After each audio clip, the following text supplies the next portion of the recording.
Hello, and welcome to Brada Tales. Tonight, we're bringing you a selection of eerie stories paired with the soothing sound of rain to help you relax and drift off to sleep.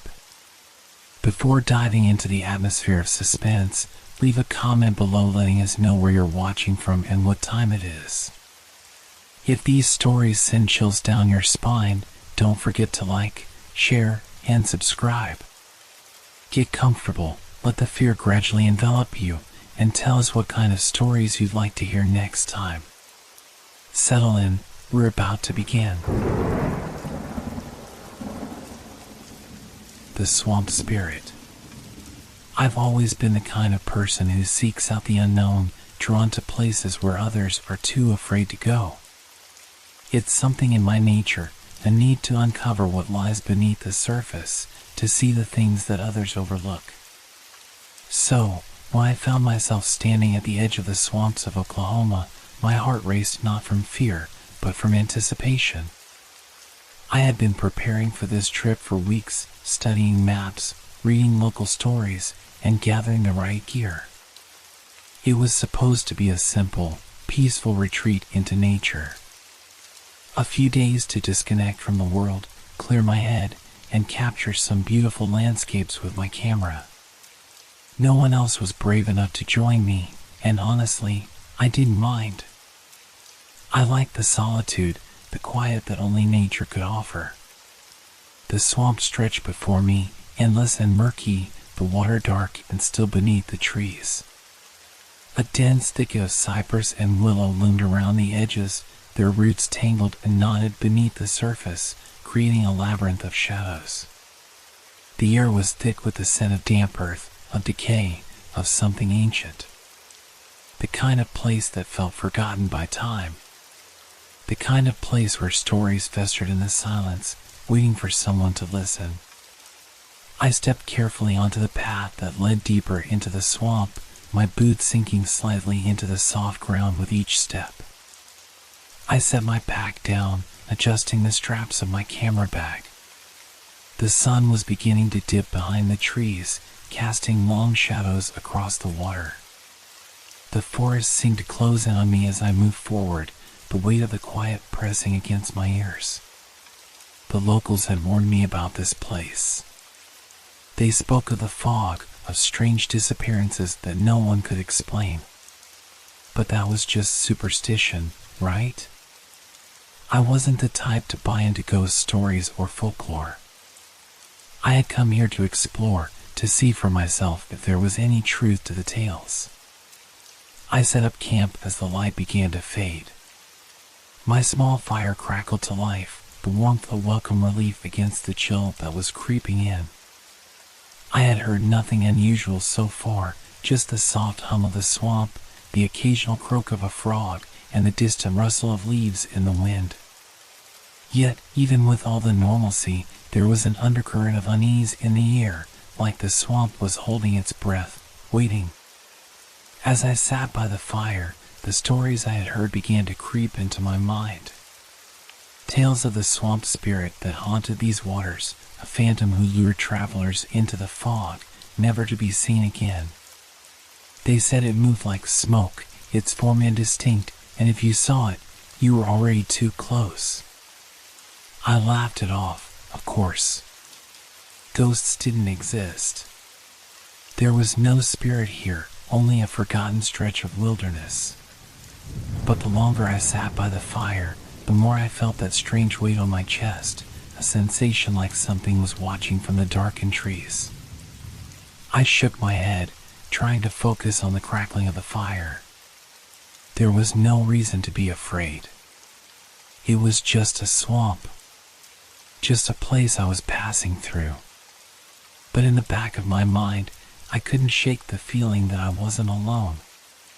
The firelight flickered against the dark trees, casting long shadows that seemed to stretch unnaturally toward me. The swamp was eerily still, and yet there was something unsettling about the silence. The crickets had stopped their incessant chirping, and the frogs no longer croaked their rhythmic songs from the water. The usual hum of nocturnal life had vanished, leaving only the crackle of my fire and the faint rustling of leaves in the distance. But even that, I soon realized, had a hollow, far-off quality, as if the sounds were being swallowed by the vast emptiness surrounding me. I leaned forward, listening closely. It was as if the swamp had gone quiet on purpose. The kind of silence that presses in on you, makes your thoughts louder, and makes every small movement, every shift of air, feel amplified. I could hear my own breath, the steady thump of my heartbeat, the soft rustle of my jacket against my skin. And then, for the first time, I noticed it, the faintest movement in the air. It wasn't a breeze, not the way the wind normally stirs the branches. No, this felt different. At first, I thought it was just my imagination, the result of the isolation or the stories I'd been reading. But as the moments passed, the air seemed to grow denser, heavier, as if the entire swamp was holding its breath. Then came the fog. It crept in slowly, like a shadow reaching across the water. At first, it was just a thin layer, a pale mist curling along the surface of the swamp, barely visible in the dim light of the fire. But within minutes, it thickened, billowing out in soft, swirling tendrils that seemed to have a life of their own. It didn't move like a natural fog, drifting lazily across the land. This mist moved with purpose, curling and swirling in patterns that didn't seem to fit. It edged closer to my camp, and with it, the temperature dropped. I stood up slowly, eyes fixed on the shifting mass of fog that was slowly closing in. The air felt colder now, biting at my skin even through my jacket. My breath came out in small clouds, mixing with the mist that was creeping toward me.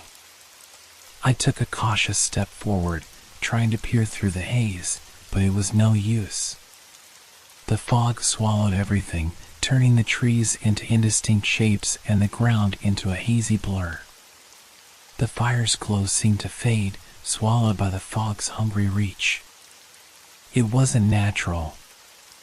I'd been through fog before, dense, heavy fog, but this felt different. It wasn't just the way it thickened so suddenly. It was the way it moved, the way it seemed to pulse, as if it were alive. I couldn't explain it, but I felt it deep in my chest. Something was wrong. I glanced around the clearing, trying to make sense of it, but all I saw was the mist, swallowing up the edge of the swamp, creeping closer with each passing second. The air seemed to thicken, pressing against me, making it hard to breathe. A strange stillness hung over the swamp now, the quiet so profound that even the sound of my own movements felt jarring. It wasn't just a fog anymore.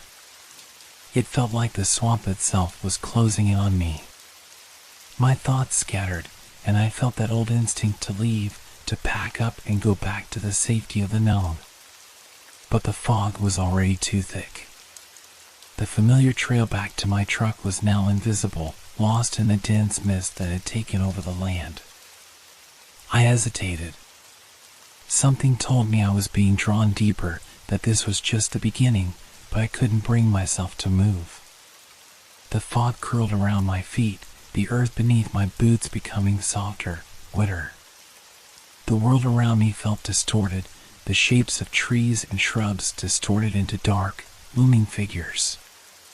And then, in the thickening mist, I thought I saw something moving just at the edge of my vision.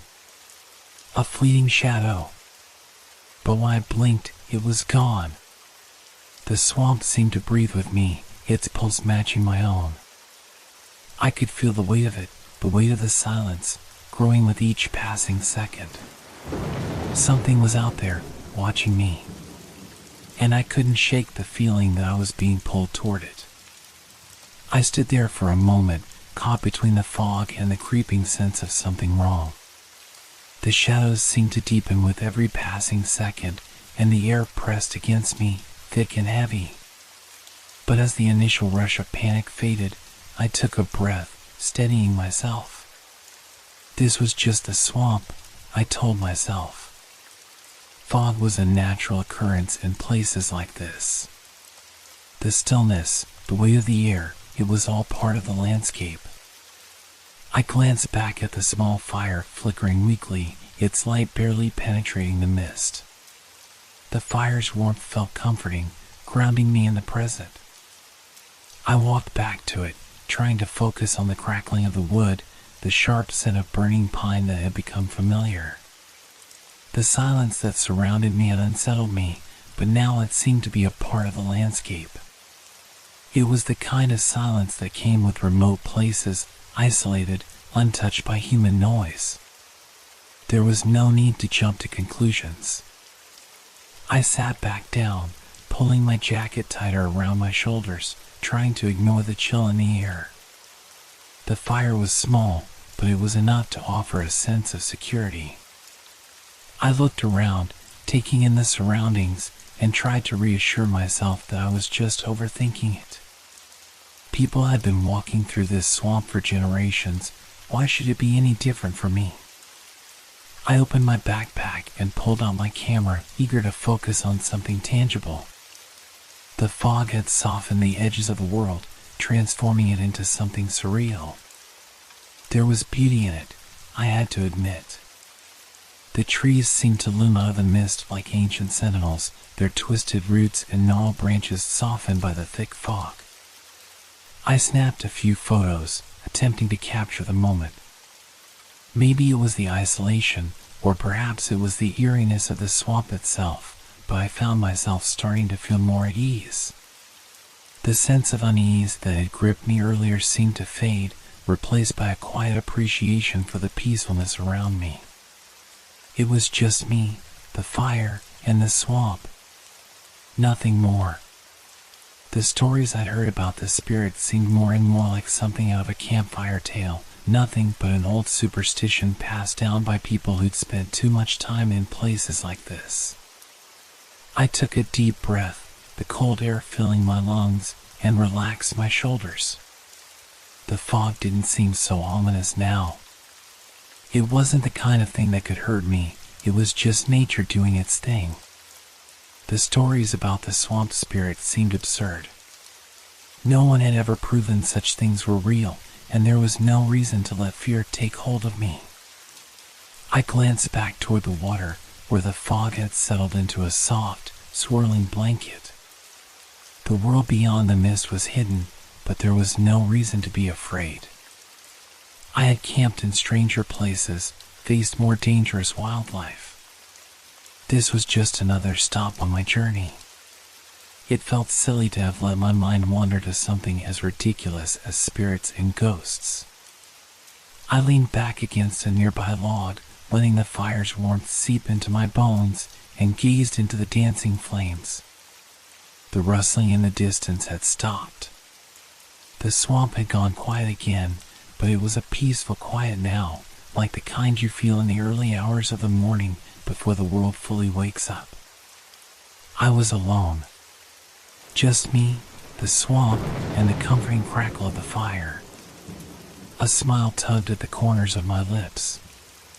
No more thinking about ghosts. No more worrying about what might be lurking in the fog. This was just a quiet, forgotten place in the world, and I was here to enjoy it. And yet, despite all my reassurances, I couldn't shake the feeling that I was still being watched. It was subtle, just a flicker at the edge of my consciousness, but it was there. The stillness returned, at least on the surface. The fog seemed to settle, hugging the ground, casting everything in a pale, ghostly light. I had convinced myself to stop overthinking things, to enjoy the solitude of the swamp. But there was something about the way the fog hung so low, about the quiet that pressed against my chest, that didn't sit right. I tried to shake off the discomfort, pulling my jacket tighter as the air seemed to grow even colder. My fingers brushed against the edge of my camera, instinctively reaching for something to focus on. I lifted it, trying to capture the ethereal quality of the mist, but the lens caught only empty space. The swamp felt more distant now, almost out of reach, as if the fog had blurred the line between the real world and something else entirely. And then, the sound. It was faint at first, a rustling, a shifting of something in the underbrush. My breath caught as I turned toward the noise. The dense foliage around the clearing had started to move, the bushes swaying with an unnatural rhythm. I had seen animals in the distance, deer, raccoons, perhaps a fox, but nothing this close. The rustling seemed deliberate, as if something large was forcing its way through the thick brush, pushing aside branches with purpose. I stood up slowly, heart hammering in my chest. I had to remind myself it was probably an animal, maybe a deer or a boar, maybe even a wild pig. The swamp was full of wildlife, after all. Still, I couldn't shake the feeling that whatever was out there was watching me, waiting for something. The rustling stopped suddenly, but that only deepened my unease. The air felt heavier, as if the whole swamp had drawn in a collective breath, waiting. I glanced over my shoulder toward the fading light of the fire. It was still burning, but the flames flickered more radically now, casting strange, shifting shadows. The fog seemed to move around it in spirals, pulling closer to my camp. I turned back to the underbrush. No movement now. But the silence that followed felt wrong, unnatural, like the kind that precedes something terrible. I took a cautious step toward the edge of the clearing, peering into the thick mist. The trees stood like silent sentinels, their gnarled branches twisting into the fog, but there was no sign of movement. My breath seemed lighter now, as if the air itself was pressing in on me. I strained my ears, hoping for some sign of what might be lurking just beyond the veil of mist. A shift of a leaf, the snap of a twig, anything to give me a clue. Then, another rustle. Closer this time. It was unmistakable, something large, something moving through the thick brush, just out of sight. My heart pounded as I instinctively stepped back, toward the fire. The noise seemed to follow my movement, edging closer, as if whatever it was coming toward me, circling, learning my position. I reached for the flashlight in my bag, my hands shaking just enough to make me fumble with the zipper. I cursed under my breath, trying to calm myself. It was just an animal, I told myself. Nothing more. I found the flashlight and clicked it on, the beam slicing through the fog with a harsh, sudden brightness. The rustling stopped again. For a moment, there was nothing but the low hum of the swamp, the distant croak of a frog, the creaking of trees in the wind. But the silence didn't feel the same. It was thick, oppressive, as if the swamp itself was holding its breath. My eyes darted around the clearing, searching for any sign of movement. There was nothing. The fog had drawn in so tightly around me that it was almost suffocating. The space felt smaller, the shadows longer. I scanned the trees again, the beam of light bouncing off the slick, wet trunks. I don't know how long I stood there, frozen, my heart beating in my throat. I couldn't shake the feeling that I wasn't alone. That something, someone, was out there, watching. Waiting. The rational part of my mind tried to dismiss it, to tell me that it was just my imagination, that it was simply the effect of being alone in such an unfamiliar place. But deep down, I knew I wasn't alone. Something was out there. And I had a sinking feeling that whatever it wasn't an animal.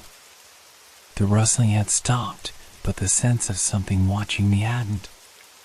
It was as if the swamp itself had changed, transformed into something else entirely. The fog swirled and pressed in, thickening around the campfire, muffling the sounds of the world outside. Every crackle of the fire, every whisper of the wind in the trees, felt amplified in the silence that had descended over the swamp. I stood there for a long time, frozen in place, unsure of what to do. The beam of the flashlight trembled in my hand, casting frantic shadows across the ground. I wanted to dismiss the feeling, tell myself it was nothing, that the stories were just that, stories. But deep down, I knew that the unease wasn't just in my head. The swamp felt alive, like it was holding its breath, waiting for something to happen. I sat back down beside the fire, my mind racing. The rustling had been real, I knew that. But the more I tried to convince myself it was just an animal, the more I couldn't shake the feeling that something more sinister was at play here. Something ancient. Something not bound by the rules of nature. My eyes flicked toward the mist that continued to curl around the trees, swallowing the edges of the world. The silence was now absolute, a heavy presence that sat on my chest, suffocating me. I reached for the last of my water, trying to calm myself. But my thoughts kept returning to the stories I had heard before I came out here. The old tales that the locals whispered, tales about the swamp and the things that lived there. They weren't just ghost stories meant to scare tourists or children. They felt different. They had weight, a truth to them that made the hair on the back of my neck stand up when I thought about it. The swamp spirit, they called it. A spirit that wandered the swamps in the fog, watching, waiting for anyone foolish enough to venture too close. Some said it was a guardian of the land, protecting the swamp from those who didn't respect it. Others spoke of it more darkly, claiming it would lure people into the fog and take them, never to be seen again. I had heard a few locals mention the stories when I stopped by the small diner on my way through. The woman behind the counter had given me a long, hard look when I told her I was planning to camp out by the swamp. She didn't say much at first, just handed me my coffee with a warning, "Be careful out there. The swamp can take you if you're not careful." At the time, I thought it was just an old superstition. The kind of thing people say when they've lived in one place too long, when they're used to the strange things that happen around here. But now, I wasn't so sure. The rustling in the underbrush, the feeling of being watched, those weren't things I could easily explain away. The more I thought about it, the more the stories came back to me. There was a particular tale, one that had haunted me even before I set foot in the swamp. It was about a man who had come out here many years ago, just like I had. He had wandered deep into the fog, convinced that the stories were just tales. But he never came back. His truck was found abandoned at the edge of the swamp, his belongings scattered around it. But no one had ever found him. There were only his boots, half buried in the mud. The locals said the swamp had taken him, that he'd been lured into the fog by the spirit and lost to it forever. They said the fog was its domain, that it bent the very air around you, made you forget where you were, what you were doing. That once you stepped into it, you were never the same. I shook my head, trying to push the thoughts away. I wasn't going to fall into superstition. I was a practical person. I knew there had to be a rational explanation for the rustling, for the way the swamp seemed to close in around me. I just needed to calm down, breathe, and focus. But the longer I sat there, the more the shadows seemed to stretch out of the mist, darker and deeper. I felt like the stories were coming to life, whispering to me from the fog, reminding me of the things I had tried to ignore. I didn't know whether I believed in the swamp spirit or not. But the fear in the eyes of the woman at the diner, the chill in the air, the way the fog moved and the world around me felt different, it was all adding up to something I couldn't fully understand. Something I wasn't sure I wanted to. I looked into the fire again, but even its warmth couldn't chase away the cold feeling that had settled in my bones. The swamp wasn't just quiet anymore, it was watching. And I wasn't sure I could trust my own mind to tell me what was real. The night had drawn in deeper, and with it, the fog. It wasn't the gentle, drifting mist I'd grown accustomed to. It had thickened, swirling like a living thing, pressing in on me from all sides. I could barely make out the silhouette of the trees now, their twisted branches reaching out from the white haze like skeletal arms. The clearing I had camped in felt smaller, suffocated by the heavy air. Every step I took felt like I was walking deeper into something I couldn't see but could feel closing in around me. I stood by the edge of the clearing for a long moment, watching the fog creep over the ground like slow-moving fingers. The fire had burned down to embers, casting an eerie glow that seemed feeble against the oppressive fog. My breath came out in visible puffs, mingling with the mist. It was cold, but it wasn't the kind of cold that made you shiver. It was the kind that sank deep into your bones, chilling you from the inside out. Something was different now. The swamp, which had once felt like a peaceful escape, now felt wrong. The silence had grown thicker, like it was pressing in on me from all directions. There were no frogs calling, no insects buzzing. The wind had died down completely. The world seemed to hold its breath, as though waiting for something to happen. I glanced back at my campsite, still visible in the distance through the fog. The fire's light seemed feeble now, a small flicker against the vastness of the swamp. I had already spent most of the day here, but it didn't feel like enough. Something deep inside me urged me to go further, to explore, to discover what lay beyond the veil of mist that seemed to stretch endlessly before me. I wasn't sure why, but I felt compelled to walk deeper into the swamp. I had come here to document the swamp's isolation, to capture its stillness, but now it was like the swamp was calling to me, urging me to uncover whatever secrets it held. The thought of leaving, of packing up and heading back to civilization, didn't sit right. I adjusted the straps of my backpack, taking a deep breath as I stepped into the mist. The ground beneath my boots was soft and treacherous, each step squelching as I moved further from the safety of the clearing. The faint sound of the swamp's water trickling over rocks filled the silence, but even that was muffled by the fog. It was as if the world had been reduced to just me, the fog, and the creeping sense of something out there, watching. The further I ventured, the more oppressive the atmosphere became. The trees, once towering and solid, now seemed to close in on me, their gnarled branches twisting in strange, unnatural shapes. Every now and then, I caught sight of a flash of movement just beyond the fog, too fleeting to be certain, but enough to make my skin prickle. Was it an animal? A shadow? Or something else entirely? My heart began to race as the fog thickened, swallowing the path I had been following. The faint sounds of the swamp seemed to disappear, replaced by a low, almost imperceptible hum that made my skin crawl. It was as though the swamp itself was vibrating, an ancient, unsettling pulse that reverberated through the air. I couldn't see more than a few feet ahead of me now.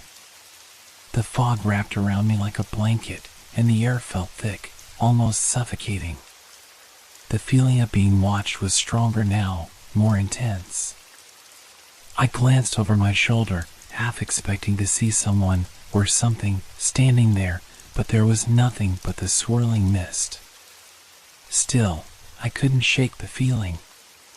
My every instinct screamed at me to turn back, but my feet kept moving forward, as if guided by some invisible force. The rustling I had heard earlier seemed to come from all around me now, soft whispers in the underbrush, just out of reach.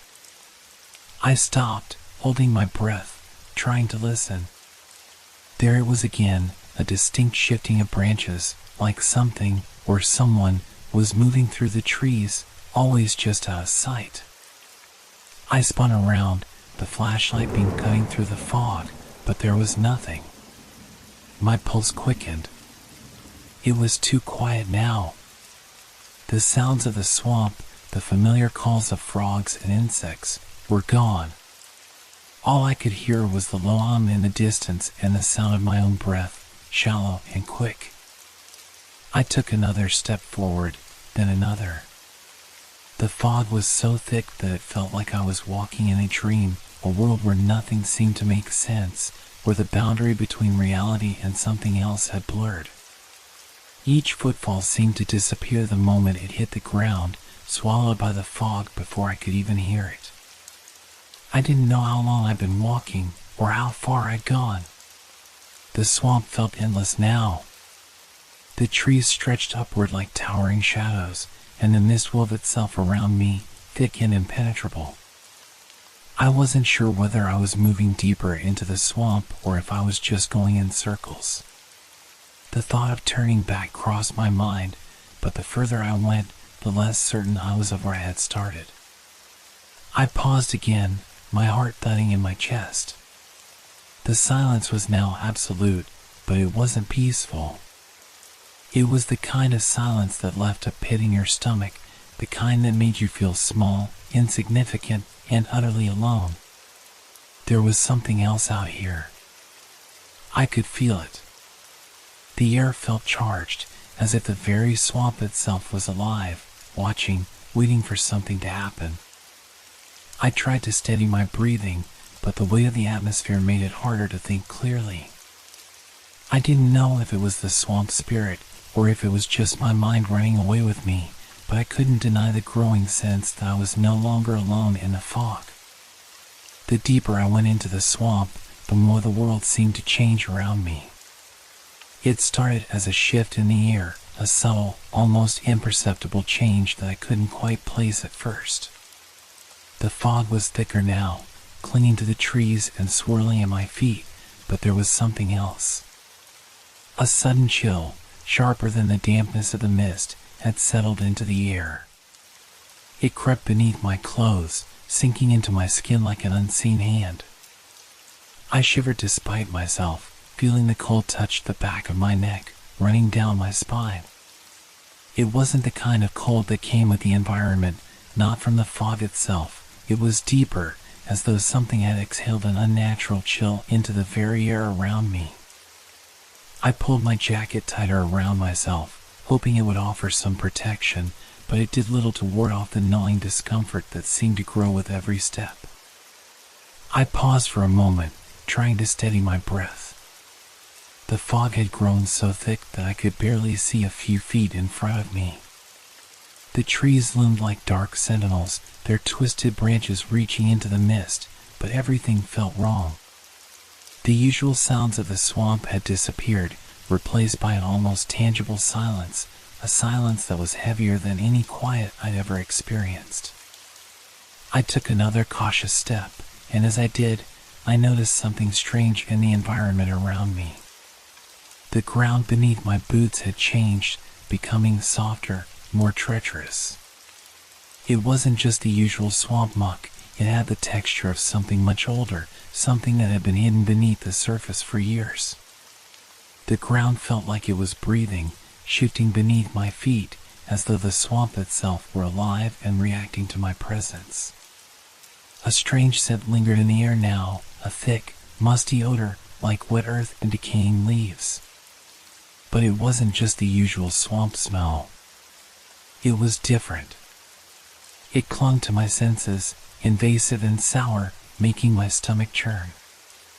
I looked around, scanning the area for the source, but there was nothing, no fallen branches, no rotten logs, no decaying plants that could explain the pungent scent. It seemed to come from nowhere and everywhere all at once. I pushed forward, but my mind was racing, the air around me pressing in like a weight.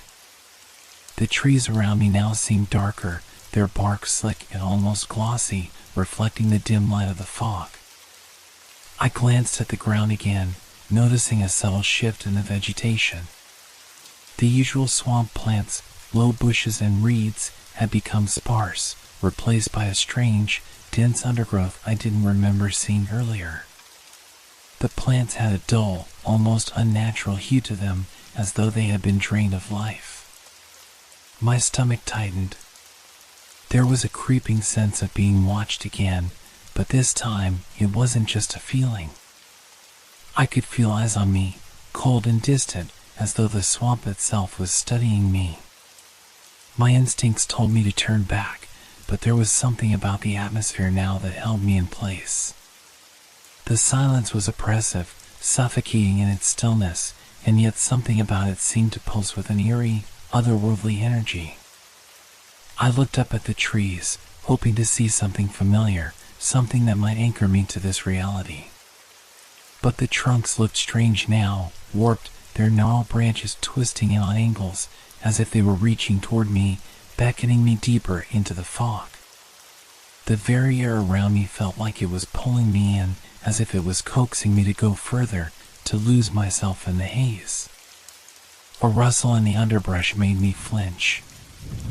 I spun toward it, my heart leaping in my chest, but there was nothing there. No animals, no wind, nothing to explain the sudden sound. But the unease lingered, like a shadow following my every step. I tried to rationalize it. There had to be an explanation. Perhaps a branch had shifted. Maybe the wind had returned, though I hadn't felt it. But deep down, I knew it wasn't that simple. I took another step forward, and this time, the ground shifted beneath me, sending a ripple of unease through my chest. The soil seemed to swallow my foot as I moved, soft and sucking, like the swamp was trying to hold me back. A sharp breath escaped me as I forced myself to pull my foot free, my heart pounding in my chest. That's why I saw it. A faint outline, barely visible through the fog, moving just beyond the trees. A shadow. It was no larger than a person, but it moved with a strange, fluid grace, too deliberate to be an animal. My pulse quickened, and my hand instinctively reached for the flashlight. I turned it on, the beam slicing through the mist, but the shadow was gone. I stood still, my breath shallow, my pulse thudding in my ears. Had I imagined it? Had the fog played tricks on my eyes? But the feeling of being watched hadn't gone away. It was still there, tugging at my mind, pulling me deeper into the swamp. The trees around me felt closer now, the fog heavier. I felt the pressure of something watching me, something patient, something ancient, waiting for me to make a move.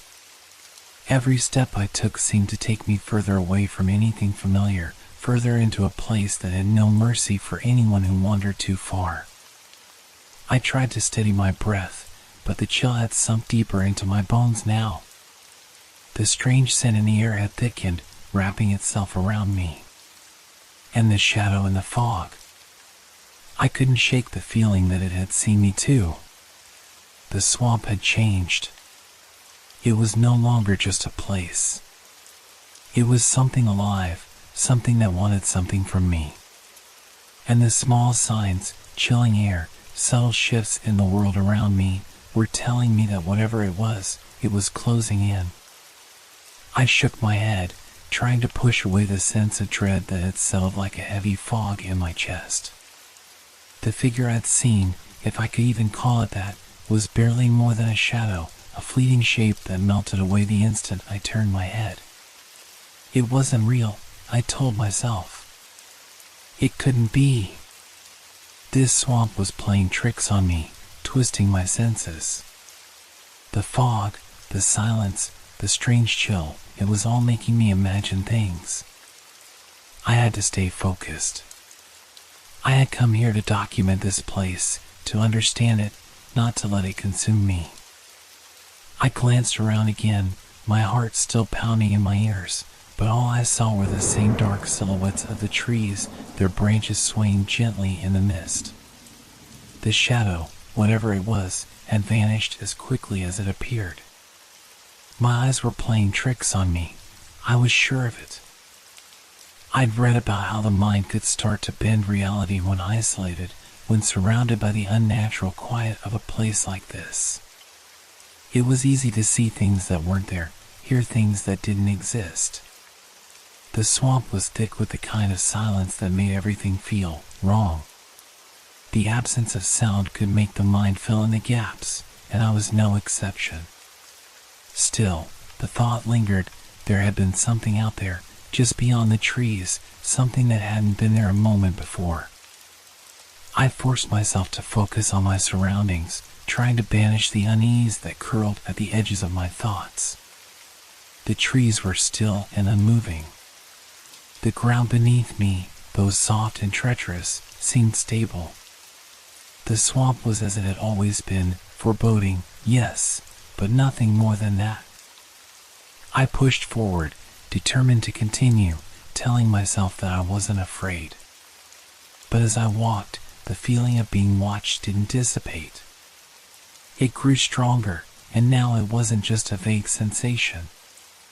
I could feel it pressing on me, a weight in the air, like invisible eyes were following my every movement. It made my skin crawl, but I ignored it. I had to. I had come too far to turn back now, to let my fear dictate my actions. The fog continued to thicken, its white tendrils curling around the trees like some great, slow-moving creature. I wiped a hand across my forehead, trying to rid myself of the beads of sweat that had formed despite the cold. The air had become heavier, thicker, like breathing through a damp cloth. I was starting to feel disoriented, my steps slow and unsure in the dense fog. And then, I saw it again. A flash of movement just out of the corner of my eye. A shape, a silhouette against the mist. It was too quick for me to focus on, vanishing before I could turn fully to look. My heart skipped a beat. There it was again. Something, or someone, moving just beyond my vision. This time, I couldn't be sure if it was the fog playing tricks or if there was indeed something out there. I froze, staring into the haze, trying to make sense of what I'd seen. The shadow had been tall, too tall, its form elongated and shifting as if it were made from the fog itself. But as quickly as it appeared, it was gone, swallowed up by the mist. I turned in circles, trying to catch another glimpse, but there was nothing, just the silent, oppressive fog. I tried to rationalize it. The light, I thought. The way the fog moved. The way shadows stretched on angles, distorting what little light managed to break through. It had to be a trick of the light. My eyes were tired, and the growing unease was making me jumpy. I was being paranoid, nothing more. I had to be. But my mind wouldn't let it go. That shape, that presence, had felt too real. It had moved like something with intent, like it was aware of me. The more I tried to convince myself that it was nothing, the stronger the sensation became, like I was being pulled towards something I couldn't see, something I couldn't understand. I pushed through the growing panic, taking another step forward. The shadow, the figure, whatever it was, couldn't be real. It was just the fog, my imagination, or a trick of the light. That's all it was. I was letting myself get carried away, my mind spiraling out of control. I could feel the tension in my chest, the tightness of fear slowly creeping in, but I wouldn't give in to it. Not here, not now. I glanced back at the path I'd taken. The fog had already begun to obscure the trail I had left behind. My only connection to the world I knew, the world outside this swamp, was fading away with every step I took deeper into the mist.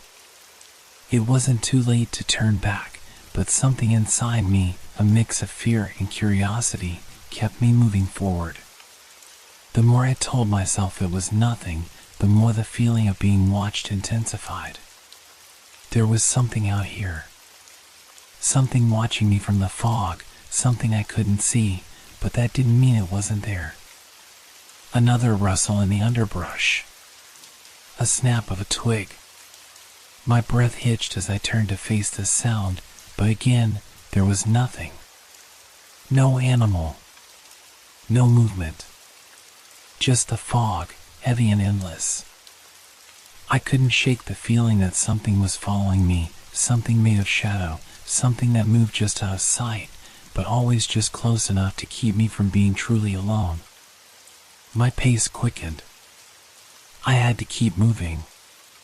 If I stopped now, I was afraid of what might happen next. The air around me grew heavier with each passing minute, the fog thickening to the point where I could barely see my own hand in front of my face. I had been walking for what felt like hours, each step sinking deeper into the swamp, when the first sound reached my ears. At first, I thought it was just the wind rustling through the trees. But then it came again, softer, like a faint murmur just beyond the threshold of hearing. I stopped in my tracks, straining to listen.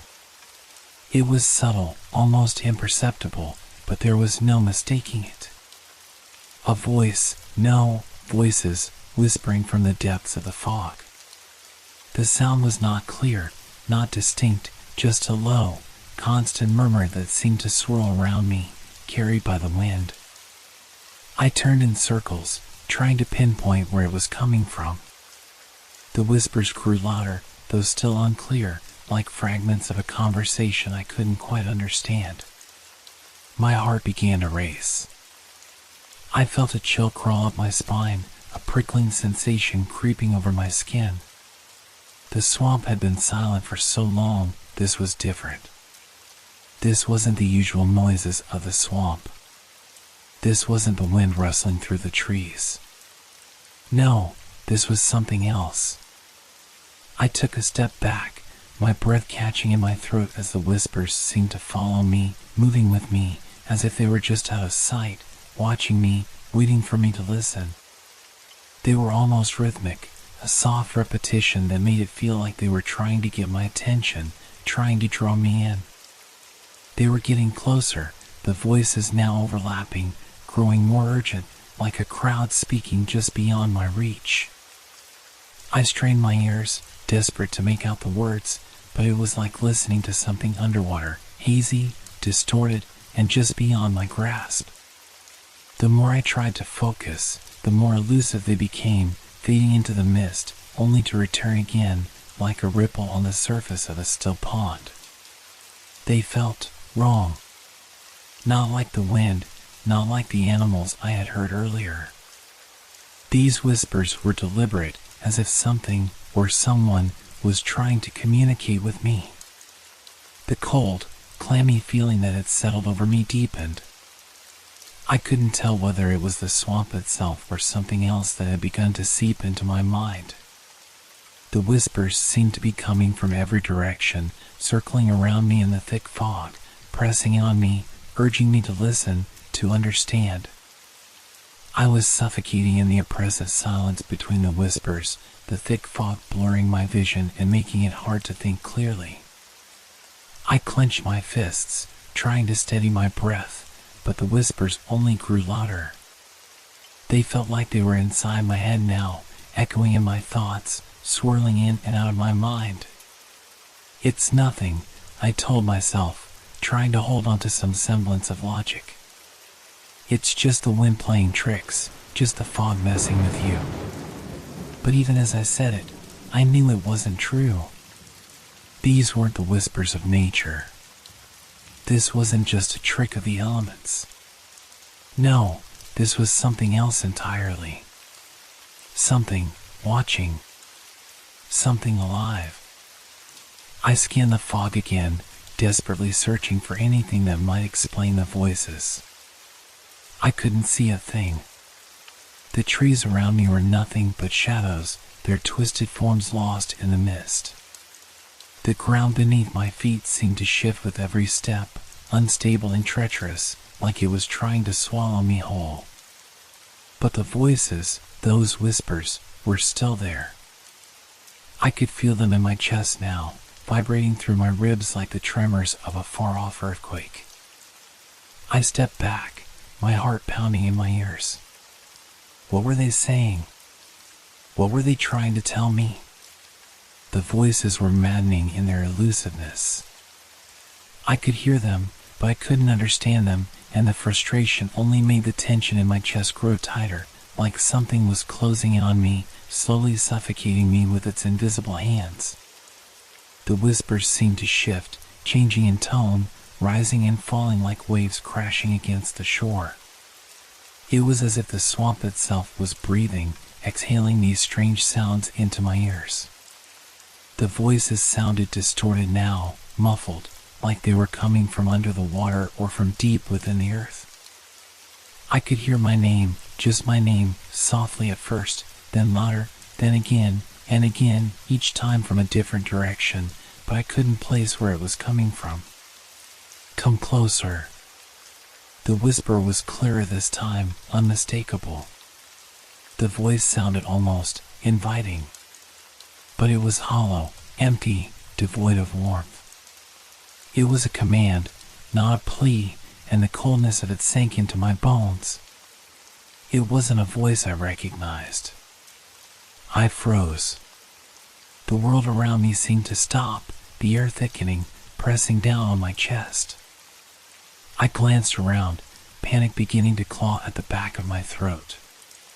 Who's there? I thought, but the words stuck in my mouth. My throat felt tight, dry. The whisper was gone again, but I could still feel it, its presence. It was like a weight in the air, lingering, watching. I couldn't stay here. Not with those voices. Not with whatever was calling me, beckoning me deeper into the fog. I had to leave. I had to get out. But every step felt heavier than the last, as though the swamp was pulling me back, its unseen hands gripping at my legs, slowing me down. The whispers began to repeat my name again, but now it wasn't just one voice. It was a chorus. A dozen voices, all calling out to me, urging me forward, until the sound of it felt like 1,000 whispers in the back of my mind, suffocating me, drowning me in the sound. I couldn't make sense of it anymore. I couldn't tell if it was real or if I was losing my mind, but all I knew was that I needed to get away, and fast. I turned, the fog closing in, and I began to run.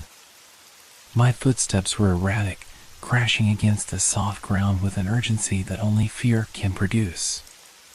The fog swirled around me, thick and suffocating, making it impossible to see more than a few feet in front of me. Each breath felt like it was being drawn from deep within a darkened well. The whispers had stopped, at least for the moment, but the weight of their presence lingered in the air like a shadow I couldn't escape. I had to stop. I had to think. My legs were shaking, the adrenaline wearing off, leaving me with a sick, hollow feeling in my stomach. I stumbled to a halt, my hands resting against a tree, the bark rough against my skin. The cold air felt sharp as I gasped for breath. The swamp around me was silent now, too silent, unnervingly still. I closed my eyes, trying to steady myself. Get a grip, I told myself, taking in deep breaths. There's no such thing as spirits, no such thing as ghosts. It's just the swamp playing tricks on you. But even as I tried to reassure myself, I felt the doubt creeping in like a poison. Was it the swamp, or was it something else? I tried to focus, to push aside the growing unease that gripped me from the inside. My rational mind screamed at me to make sense of it, to convince myself that everything I had heard and felt was just the fog, the wind, the isolation. But the more I tried to dismiss it, the more I wondered if I was just lying to myself. The voice, the whispers, the shadow in the fog. Was it all in my head? I swallowed hard, glancing around the dense mist. Everything looked the same, dark, shapeless, eerily quiet. The trees around me, their branches twisted and gnarled, seemed to lean in as though watching me. But they were just trees, right? Nothing more. Just trees and mist and my imagination running wild. The isolation. The fear. The endless silence, it was making me crazy. That had to be it. There was no shadow, no spirit, no entity watching me from the fog. It was all just the swamp playing tricks on my mind, amplifying my fear. I rubbed my face with my hands, willing the dizziness to pass. Maybe I had been in this place too long. Maybe the stories, the legends the locals had whispered about, had planted the seed of fear in my mind before I even set foot in these cursed swamps. It was easy to dismiss those tales, to think they were just myths, old superstitions passed down by people who never knew what it was like to truly be alone, truly be isolated. But now, as the fog pressed in and the wind carried strange sounds, I wasn't so sure. Could there be some truth to it? The thought rattled around in my mind, refusing to be shaken. The more I tried to push it away, the more insistent it became. Could the stories, the ones about the swamp spirit, about the disappearing people, actually be real? Was there something in these swamps, something ancient and malevolent, something that had seen generations of people lost to its pull? I gripped the tree harder, my knuckles turning white. No, I thought firmly. No, there's nothing here. There's no spirit. It's just fog and shadows and the fear creeping in. But the doubts gnawed at me, burrowing into my thoughts like a slow, growing ache. I hadn't imagined those whispers. I hadn't imagined the shape I saw lurking in the fog. The air had felt wrong, heavy with something unseen, something just out of reach. I stood there, frozen, unsure of what to do next. Part of me wanted to run, to flee from this swamp and the fear that had taken hold of me. But another part of me, something darker, something more primal, wanted to stay, to understand. It wanted to find out if the stories were true, if the swamp spirit really existed, if there was something in the mist that was hunting me. But what if I was just letting my mind play tricks on me? What if I was imagining all of it, every whisper, every shadow, every sense of being watched? I'd been alone for too long, too far from the world I knew. It was easy for the mind to start unraveling when there was no one around to talk to anchor reality. I could be losing myself in this place. Maybe I had been from the moment I stepped into the swamp. My eyes scanned the mist again, looking for anything that might prove I was just imagining things. But there was nothing. Nothing but the fog and the twisted trees stretching endlessly into the gray haze. I felt a wave of hopelessness wash over me, the oppressive silence almost suffocating. Maybe it didn't matter whether I was imagining it or not. The fear felt real, the unease in my chest was real, and whatever I had felt out there in the fog, whether it was a spirit or a figment of my mind, it had been real enough to make my skin crawl. I was no closer to an answer. I could turn back, walk out of the swamp, and try to forget everything. But as I stood there, I realized that wouldn't be enough. There was something out there, something beyond the fog and the trees, and I was beginning to wonder if it was waiting for me to make my next move. Would I keep walking deeper into the mist, or would I turn and run? Could it be real? Could it really be out there? Or was I just chasing a ghost of my own making? The doubts twisted like thorns in my mind, but one thing was clear: I couldn't stay here, not with the fog closing in, not with that feeling gnawing at me from the inside. Whether it was a spirit or my own fear, it didn't matter anymore. Something was wrong, and I had to get out of this swamp. But even as I made that decision, I could feel it, the feeling of being watched, the weight of the fog pressing down on me, as if the swamp itself didn't want me to leave. I turned away from the tree, my heart pounding in my chest. I had to move. I had to leave before whatever was out there decided I was its next victim. The deeper I ventured into the swamp, the thicker the fog seemed to grow. It wasn't just the natural heaviness of mist anymore. It felt almost deliberate, as though it had a will of its own, a slow, creeping intention that pressed against me with every step. The air, which had once felt cool and breathable, now felt heavy, thick like a wet blanket wrapped tightly around my chest. It was as if the swamp itself had begun to take on a life of its own, folding and shifting in strange, unnatural ways. I paused for a moment, breath catching in my throat as I looked around, trying to get my bearings. The trees, now little more than blurry shapes in the dense fog, seemed to move as if they were swaying in some invisible breeze. But there was no wind. Not a single leaf rustled, no branch creaked or groaned. It was dead still, save for the slow, rhythmic swirling of the fog that twisted and coiled around me like a living thing. It seemed to respond to my movements, circling tighter around my feet, as if it were reaching for me, pulling me deeper into its embrace. I took a step forward, hesitant, my mind clouded with a strange sense of urgency I couldn't explain.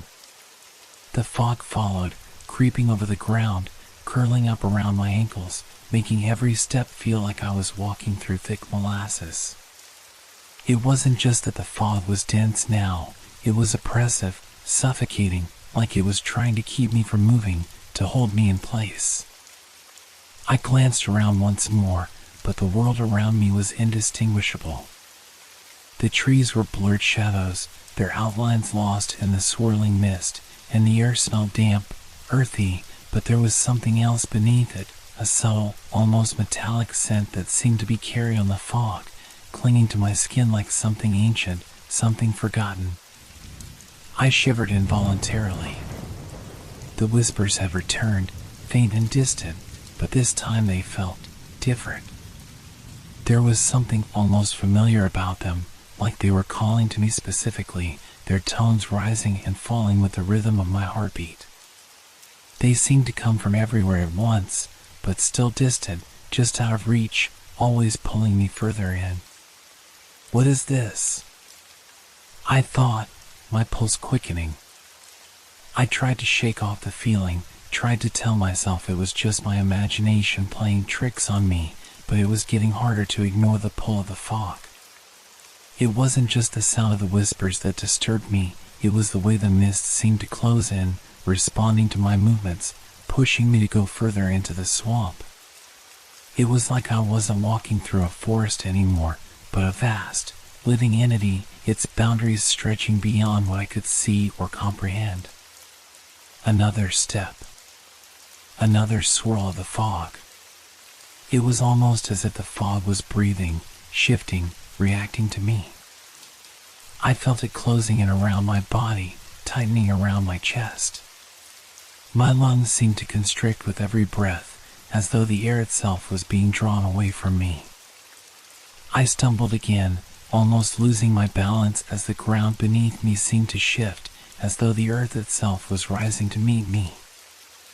I paused, blinking through the mist. The world around me was an indistinct blur of gray and white. My mind was racing, caught between two conflicting thoughts, the need to push forward, to find whatever was hidden in the heart of the swamp, and the rising dread that something that I couldn't name, was waiting for me. The fog had become more than just mist, it had become something else, something alive, and it was feeding on my fear. The longer I stood there, the thicker it grew, wrapping itself around me tighter and tighter until the air felt too thick to breathe. It wasn't just fog anymore. It was a presence, and that presence was pulling me in, urging me deeper into the heart of the swamp. I could feel it in the pit of my stomach now, a gnawing sensation, as if something was watching me from the depths of the mist. Something ancient. Something powerful. The whispers, which had once been faint, were now clear enough to make out. They were calling my name, soft at first, like a caress, and then more insistent, like a plea. I took another step forward, my feet sinking slightly into the soft, wet earth. I felt the fog move with me, closing in around my legs, swirling around my body in thick, suffocating clouds.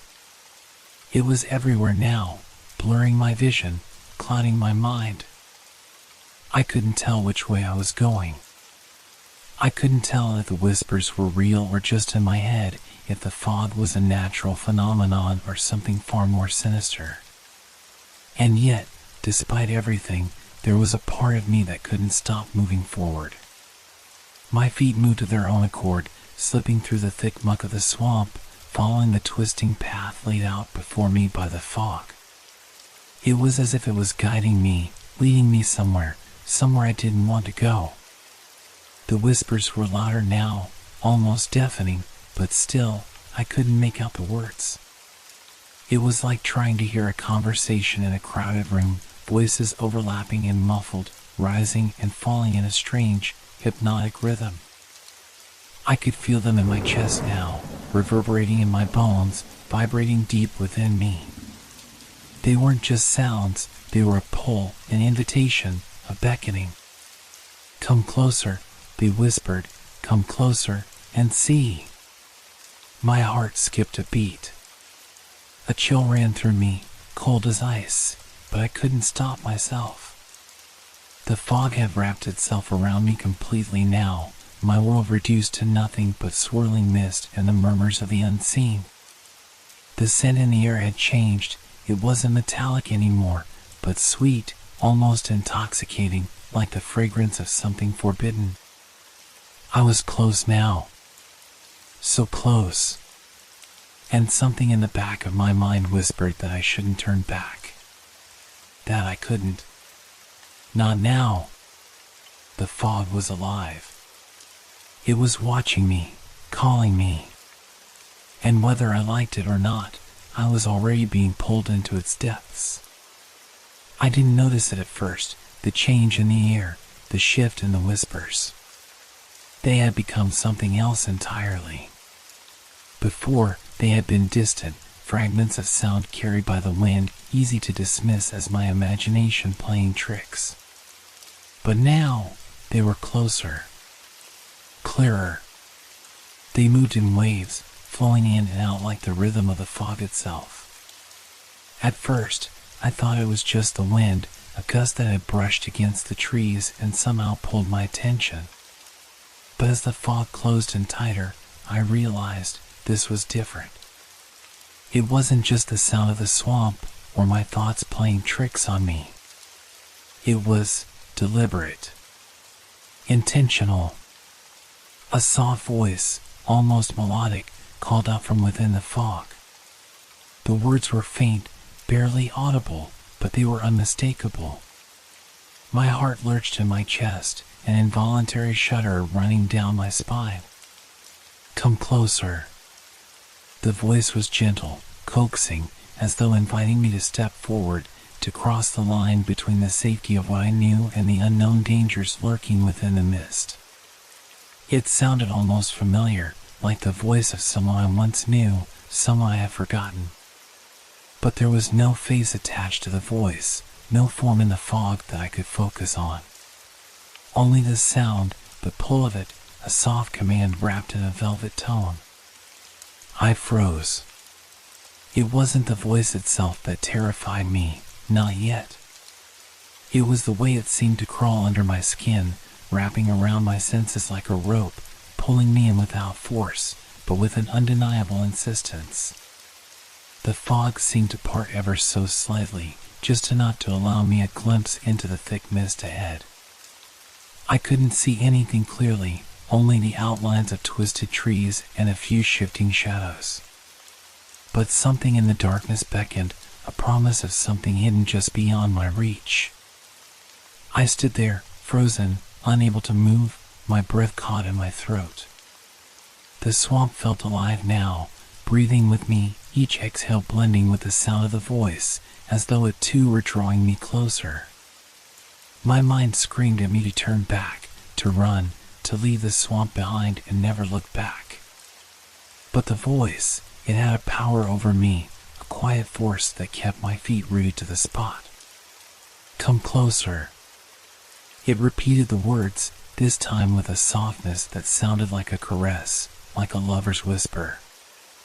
It was almost comforting. It felt like something I had been waiting for, something I needed. But deep within me, a voice of reason screamed, "No! This is wrong." I had read the stories. I had heard the rumors about the spirit that haunted the swamp, drawing the lost and the curious into its embrace, never to be seen again. I knew the risks. But still, the voice called. Still, the fog coiled around my legs, guiding me forward. The temptation was powerful. My legs trembled beneath me, my body on the edge of panic. But I couldn't move. I couldn't breathe. I felt like I was standing on the precipice of something I couldn't understand, something ancient and dark, and yet I couldn't pull away. "Come closer." The voice was softer now, almost coaxing, and I could feel its presence growing stronger, as if it was no longer just a voice, but a force that moved through the air, through the very mist that surrounded me. The fog thickened again, swirling around my feet and rising higher, as if lifting itself to meet me. I heard a faint rustling sound behind me, but I didn't dare turn. My eyes were fixed ahead, as though the fog might hold some secret if I just took a step closer. For a moment, I thought I saw a shadow in the mist, a fleeting figure that seemed to move just out of my line of sight. My pulse quickened. Was it the spirit? Was it just the fog playing tricks on me? My heart hammered in my chest, the whispers growing louder, urging me forward, the voice calling me by name now. My name, a name only I knew, one that no one had spoken in years. How could it know? How could it speak to me like that? "Come closer." I could feel the voice in my bones now, vibrating deep within me, pulling me toward the fog, making it impossible to look away, to think clearly. My body moved on its own, a slow, almost unconscious step forward, one foot dragging after the other. The ground beneath me was soft, slick with mud, but I didn't care. I had to get closer. I had to know what was waiting just beyond the mist, just beyond the whispers. I had to. A chill washed over me, cold enough to make my skin tighten, goosebumps spreading across my arms. But it wasn't just the cold, it was the feeling of something else, something darker, creeping from the edges of the fog, waiting for me. The voice was louder now, almost desperate, as if it had been waiting for me, calling for me to answer. "Come closer." It wasn't just a whisper anymore. It was a command. And with every step I took, the world around me seemed to grow quieter, the fog becoming heavier, denser, until it enveloped me completely. I couldn't see, couldn't hear anything but the voice, now all-encompassing, pulsing in my ears, in my mind. And still, I couldn't turn back. I couldn't stop myself. Something was pulling me forward, deeper into the heart of the swamp, deeper into the fog, and into the unknown presence that awaited me. My body trembled, caught between the instinct to flee and an overpowering pull that seemed to seep into my bones. I could feel the cold fog pressing in all around me now, thick and suffocating, swirling around my legs like tendrils of a massive, unseen serpent. The voice, the soft, coaxing voice, lingered in the air, curling through the mist and wrapping itself around my thoughts. "Come closer." It wasn't just a suggestion anymore. It was a demand. A command. And every syllable seemed to sink deeper into my consciousness, tugging at something inside of me, something primal, something I couldn't explain. I shook my head, fighting against the rising urge to obey. I couldn't, I had to resist. The stories, the warnings about the swamp spirit, they flashed through my mind in a blur, but even they were starting to fade under the weight of the voice. It felt real, tangible, like it was woven into the very air around me. I forced myself to take a deep breath, trying to steady my racing heart. The voice was insistent, yet strangely soft, as though it were waiting, watching, its patience endless. For a moment, I stood perfectly still, clenching my fists at my sides, willing myself to stay grounded in the reality I knew. This isn't real, I told myself. I'm just imagining things. This is just the fog playing tricks. But as I stood there, trying to convince myself of the illusion, I felt something shifting within me. A strange sensation, like my very thoughts were being pushed aside, replaced with a growing, undeniable need to take a step forward. It was as if the fog itself was working its way into my mind, reaching into my memories and desires, pulling them into its own rhythm. My feet felt heavy, as though the swamp itself was pulling at them, coaxing them deeper into the mist, deeper into its grasp. I took another breath, and then another, trying to ignore the compulsion, trying to fight the whisper that had now become an almost physical presence in my mind. It wasn't just a voice, it was a pressure, like an invisible hand pushing me forward. I could feel my chest tightening, my throat closing, and yet I couldn't tear myself away from the fog. It was everywhere now, all around me, thicker than ever. My senses felt clouded, muted, and the familiar world I had once known was slipping further and further away. The whispers continued, growing louder in my ears, almost melodic in their persistence. The voice had changed again. Now it wasn't just beckoning me. It was soothing, caressing, almost comforting. It spoke to me like an old friend, a long-lost companion who had been waiting for my return. Come closer, just a little closer. You are meant to be here. It was as if the fog itself were talking to me, guiding me. The trees around me seemed to blur, their outlines shifting in the mist, no longer solid or real. The swamp had become a dream, a place of shifting shadows and shifting realities. I tried to move. I tried to turn around, to walk back the way I came, but my legs wouldn't obey. They felt like they were moving on their own, dragging me deeper into the fog. Each step was heavier than the last, and with every footfall, the voice grew louder, more insistent. Come closer. My mind screamed in defiance, fighting the compulsion that pulsed through me, but my body betrayed me. It felt as though something was slowly unraveling inside me, as though the part of me that resisted, the part that knew I should turn back, was being smothered by the growing darkness of the fog. The world around me was melting, turning into a haze of shadows and half-formed shapes. I couldn't see the path ahead, couldn't make out the trees or the ground below me. All I could see was the swirling fog, and all I could hear was the voice that had now become more than a whisper. It was a presence, filling my head, drowning out everything else. You're so close, it murmured, like a promise. You've always been close. Something in me flinched at the words. What did it mean? How could it know? I didn't know anymore. Nothing made sense. The fog, the voice, the whispers, none of it made sense. But still, I couldn't pull away. I couldn't stop myself from walking forward, deeper into the unknown, deeper into the spirit's grasp. The resistance within me grew weaker with every step. The weight of the fog, of the voice, pressed down harder until all I could do was listen. Listen to the soft, sweet sound that promised something. Something I couldn't remember, something I needed. The voice was so familiar now, so comforting. Come closer, it coaxed again, and this time I didn't even hesitate. I had no choice but to obey. My legs moved of their own accord, taking me further into the depths of the swamp. The fog thickened with every step, and the path ahead grew even more uncertain.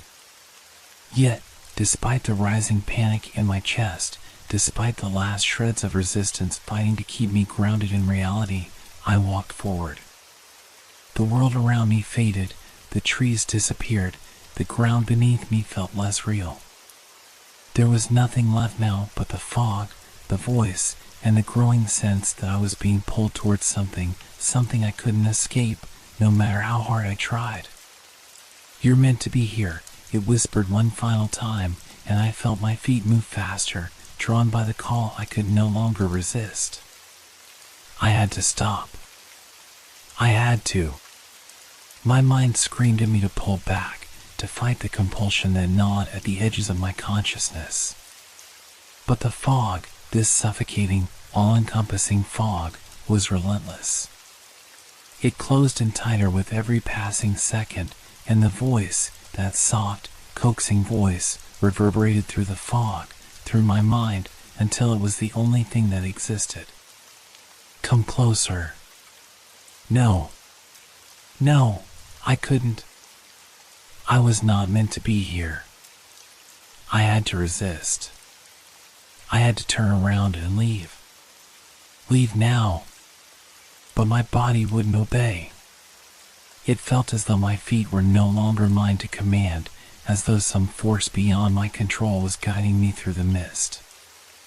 I had read the stories. I had heard the warnings. This was not a place for the living. This was not a place for me. A wave of panic surged through me, and I felt my chest tighten as though the very air around me was pressing in on my lungs. I tried to take a deep breath, but it was too hard.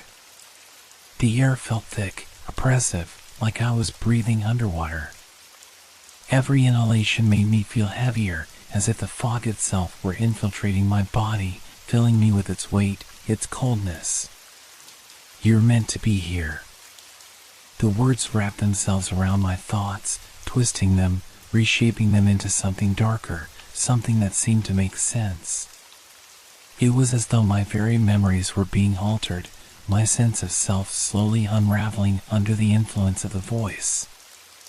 "You're meant to be here." Was that true? Had I been brought here for some purpose? Was this what I had come for, without even knowing it? I shook my head violently, my hands gripping my head as if trying to hold my thoughts together. My pulse hammered in my ears, drowning out everything but the voice. "No," I thought. "I have to resist. I can't fall for this. This isn't real. This isn't real." But the words became harder to grasp. They felt distant, slipping away like sand through my fingers. The voice, it was real, wasn't it? It wasn't just in my head. It couldn't be. "Come closer." It was insistent now, its tone no longer gentle but commanding. The very ground beneath me seemed to shift, pulling me forward with an unseen force, a force that I couldn't fight. My legs moved without my permission, and I felt a sense of helplessness, as though I was no longer in control of my own body. The air felt colder now, and the fog thicker, swirling around me like a living thing, pressing against my skin, making it harder to breathe. The shadows in the mist seemed to stretch and change, becoming shapes that were too elusive to hold on to. There was something in the fog, something waiting. The panic flared up again, and I tried to turn, to look behind me, but the fog had closed in so completely that I couldn't even see the path I had walked. The trees had vanished, and the air was so thick with mist that it felt like I was walking through a dream, a nightmare, really. My heart pounded as I stumbled, unsure of where to go, unsure of what was real and what was just an illusion. I had to get out of here. I had to fight. I had to. Stop. The thought was sharp, sudden. It cut through the panic for a brief moment, but it was fleeting, lost to the pressure that mounted inside me. The voice was too powerful, too persistent, and the mist had consumed everything else. Why fight? The thoughts slid into my mind, uninvited, but undeniable. Why resist? What was I fighting for? What was I running from? The swamp was all there was. The mist, the voice, the shadows, they were my world now. There was nothing beyond them. I couldn't remember why I had come or what had brought me here in the first place. Come closer. The voice grew louder, more urgent, and this time it wasn't just a suggestion. It was a promise. A promise that whatever lay ahead would make sense, would give me answers. I wanted those answers. I needed them. My hands trembled as I reached out, my body moving without my consent, my feet dragging me forward. My mind screamed again, louder now, no. But the voice in my head drowned out everything else. I was too close to the truth now. I could feel it. There was nothing to fear, not anymore. Only the pull. Only the call. I stopped fighting. The resistance drained from me as if it had been siphoned out of my body, leaving only the need to follow, to take another step into the fog, into the unknown. The voice had become a part of me, woven into my thoughts, as if I had always known it, as if it had always been there, waiting for me to listen. And so, with trembling hands and a heart that no longer knew how to beat, I took that final step forward. The swamp spirit had found me, and I had finally given into its call. The fog was no longer just a veil between the trees, it was everywhere, suffocating, pressing against my skin, seeping into my bones. The cold, that same unnatural chill, wrapped itself around me like a vice, numbing me to everything except the voice that was now more than a whisper. It was louder, sharper, more demanding.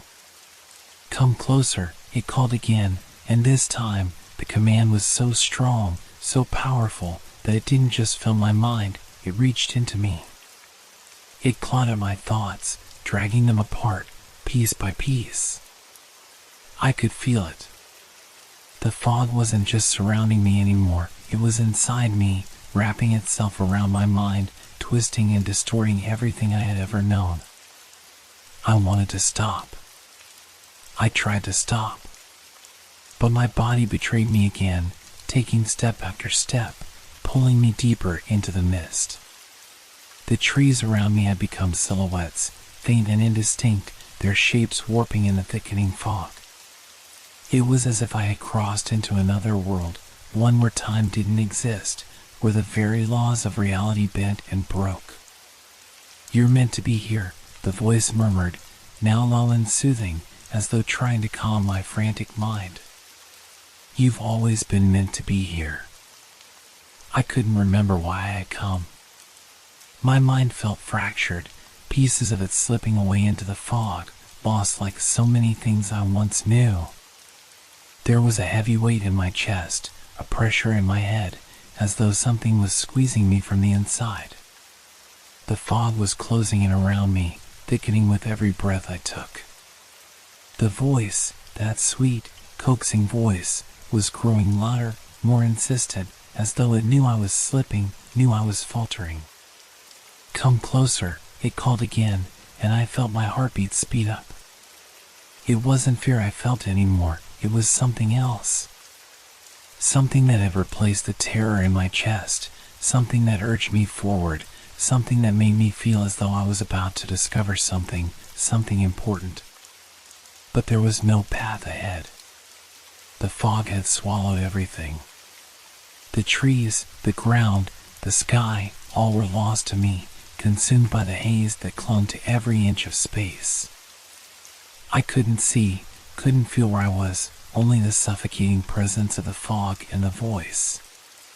The voice had become a pulse in my mind, echoing through my thoughts, louder and louder, until it was the only thing I could hear, the only thing that mattered. I closed my eyes, trying to block it out, but that only made it worse. The fog seemed to invade even that space, swirling inside my eyelids, blurring everything into a hazy, nightmarish swirl. My breathing quickened. My chest tightened. I was no longer sure where I ended and the fog began. "You need to come closer." The words were not just spoken anymore, they were felt. The voice had become an emotion, an all-encompassing presence that demanded compliance, a force I could no longer resist. I wasn't walking anymore, I was being pulled, dragged forward by something invisible, by something ancient and powerful. My thoughts were disjointed, fragments of memories and fears piecing together in strange, nonsensical ways. I had forgotten why I was here. I had forgotten everything, but the voice was still there, still pulling, still guiding me. What was it? What did it want from me? "You know," it whispered. "You know why you're here." The answer was so close, I could almost taste it. It was right there, just out of reach, just beyond the veil of fog, waiting for me. It was so close, and yet I couldn't grasp it. My mind was unraveling. My thoughts were becoming nothing but a tangled mess, slipping through my fingers like sand. I tried to scream, but no sound came. My throat was dry, tight, and the air around me was so thick I couldn't breathe properly. The fog pressed against me, wrapped itself around my head, and the voice kept calling, louder and louder, until it was the only thing I could hear. "You're meant to be here." It wasn't just a voice anymore. It was the truth. It was the only truth. Everything else, everything I had known, was fading away, slipping into nothingness. The fog wasn't a barrier anymore, it was a gateway. A doorway to something I had always been destined to find, something that had always been waiting for me, just out of reach, until now. "Come closer." The call was no longer a suggestion. It was a command, a force I could not fight, could not ignore. My body, my mind, everything that was me, was being pulled toward it. I felt like I was losing myself, like the world was falling away piece by piece, and the only thing left was the fog, the voice, and the call. And then, in that moment, I knew. I had to follow it. There was no other choice. There never had been. "Come closer," it whispered one last time, and this time there was no resistance. Only the pull. Only the need to obey. And with a final step forward, I surrendered. I couldn't resist anymore. The fog had consumed everything, my thoughts, my fears, my sense of self. The world outside the mist had faded into nothing, a distant memory that no longer held any meaning. There was only the fog now, swirling and undulating around me like a living thing, and the voice, so clear, so inviting, beckoning me deeper into the unknown. "Come closer," it whispered again, and this time the words felt like a part of me, a truth that had always been buried deep inside, waiting to be unearthed. I hesitated for only a second, a fleeting moment of doubt, a faint flicker of fear that tried to push through the fog, but it was already too late. The pull was too strong, too overwhelming. My legs moved of their own accord, one step, then another, sinking into the mist as if it were an extension of the earth itself, soft and yielding underfoot. I could feel the ground shifting beneath me, the path becoming less and less distinct. The trees were mere shadows now, distorted shapes lost in the swirling light, their branches reaching out like skeletal hands, trying to grab me, to stop me, but I didn't stop. I couldn't stop. "You're so close," the voice murmured, as though it could sense my hesitation, my reluctance. It was patient now, coaxing, its tone no longer a command but a promise. "Everything you seek is just ahead." What was I seeking? I didn't even know anymore. The fog had taken that from me too, the answers, the questions, everything. The only thing left was the sound of my footsteps and the call, the ever-present pull, urging me forward. The air was thick and heavy, almost suffocating. Every breath I took felt like it was tainted with the weight of the mist, filling my lungs with something cold and unfamiliar. It wasn't just the temperature, it was something more. The air felt alive, as if the fog itself were feeding on me, draining my strength, my clarity, piece by piece. But still, I walked on, deeper into the mist, deeper into the unknown. The trees around me had become distant shapes, ghosts of their former selves. The path, if there had ever been one, was now lost, swallowed by the fog. I couldn't even tell if I was walking in circles or heading in a straight line. The world had narrowed to this one point, this one moment, and there was nothing beyond it.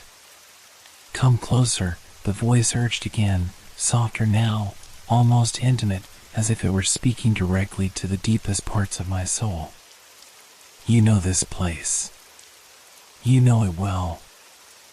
I tried to grasp the words, but they slipped away before I could make sense of them.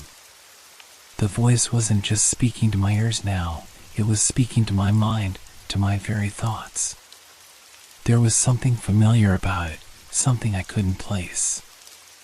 I wasn't sure if the fog was growing thicker, or if it was simply that I was losing my ability to see, to comprehend. The shadows that had once been trees were now figures, indistinct, shifting shapes that seemed to stretch and writhe in the corners of my vision. I thought I saw them move. No, it wasn't just my eyes playing tricks. There was something there, just beyond the fog. Something that didn't belong.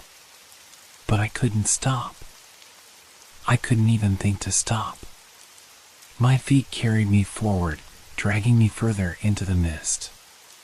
The whispers had become a chorus now, voices from all around, echoing in my mind, all speaking at once. Some were familiar, fragments of words, fragments of memories, and others were strange, alien, as if they didn't belong to me at all. You've always been here, the voice said again, more insistent now, as though it were reminding me of something forgotten. This is where you were meant to be. This is where you belong. Was it true? Had I always been here? Was there a reason I had come to this place, to this moment, to this fog? My thoughts were unraveling again, slipping away like mist, leaving behind only the voice, the pull, the fog. I took another step forward, the ground soft and wet beneath my feet, and for a brief, fleeting moment, I thought I heard something else, a sound, a voice, far off in the distance. But it wasn't the spirit. It wasn't the voice that had been calling me. It was a different sound, one I couldn't place. Was it the sound of footsteps? Was someone else here? The thought flitted through my mind, but it was quickly drowned out by the voice, which was now louder, more forceful, swirling around me like the fog itself. You are not alone. The realization hit me then, like a bolt of lightning. I wasn't alone. I had never been alone. I was with it now. The spirit. The force that lived in the mist. I was a part of it.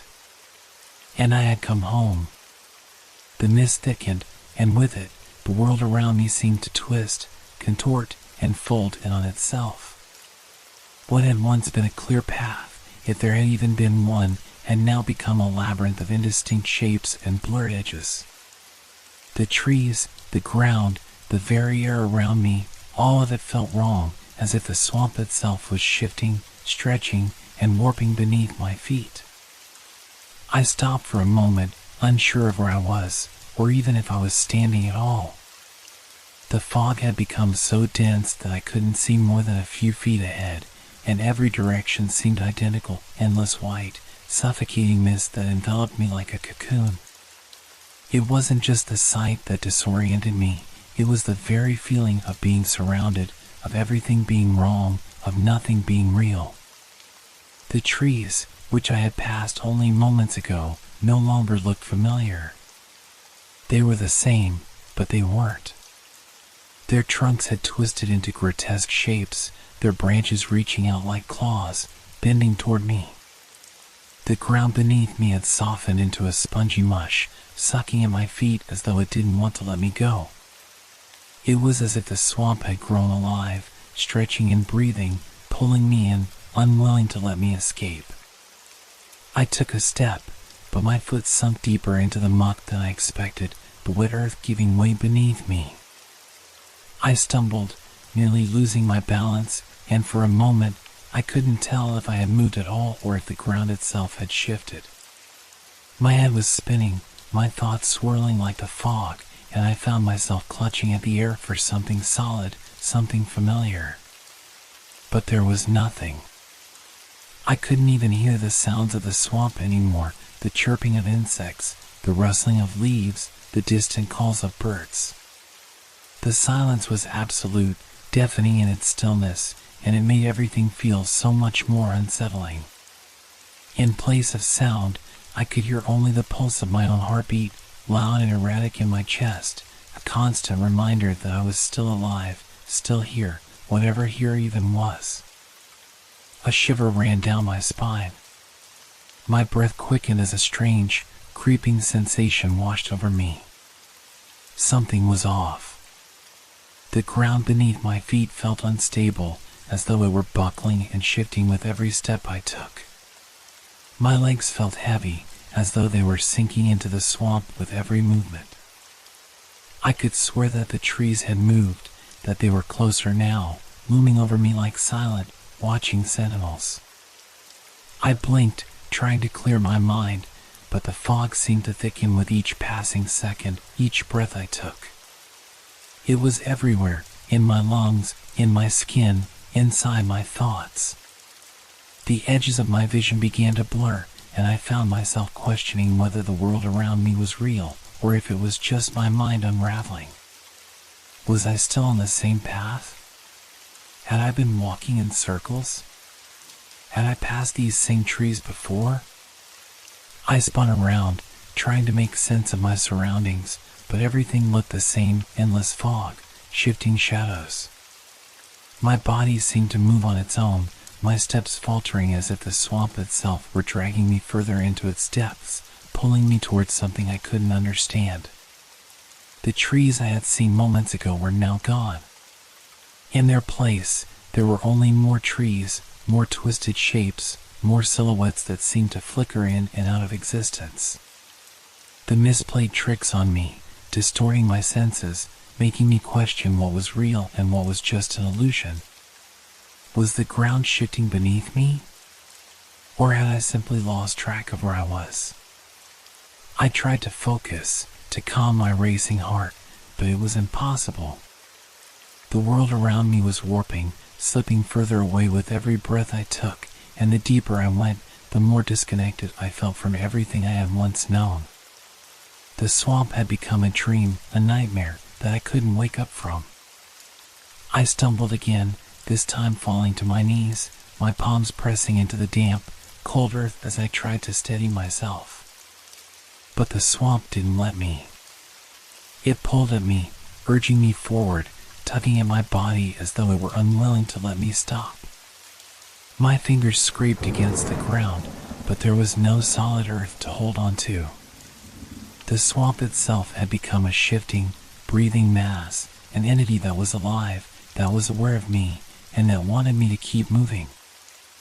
I had no idea where I was anymore. I had no idea if I was moving forward or backward. All sense of direction had dissolved into the fog, leaving me adrift in a sea of white. The swamp had swallowed everything, and now I was nothing more than a part of it. But the voice was still there, faint but growing stronger, more insistent.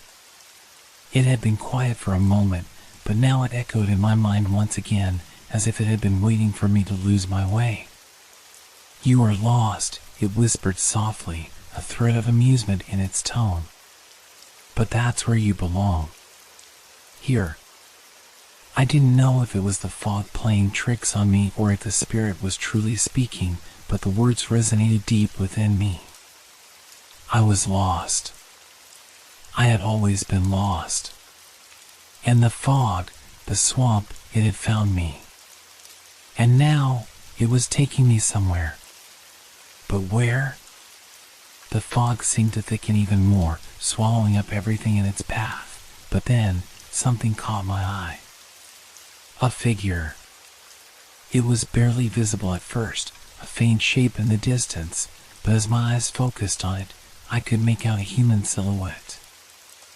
I blinked, trying to clear the disorienting mist, and the figure grew clearer. It was standing at the edge of the fog, half hidden by the shifting mist, but there was something unnerving about it. The figure was tall, slender, dressed in ragged clothes that seemed to blend into the fog, their edges indistinct. At first, I thought it was just a trick of the light, the shadows playing on my exhausted mind. But then, the figure moved. It was slow, deliberate, like it knew I was watching. Its head turned toward me, and though its features were obscured, I felt a strange pull. It was as though it had noticed me, and it was waiting for me to make the next move.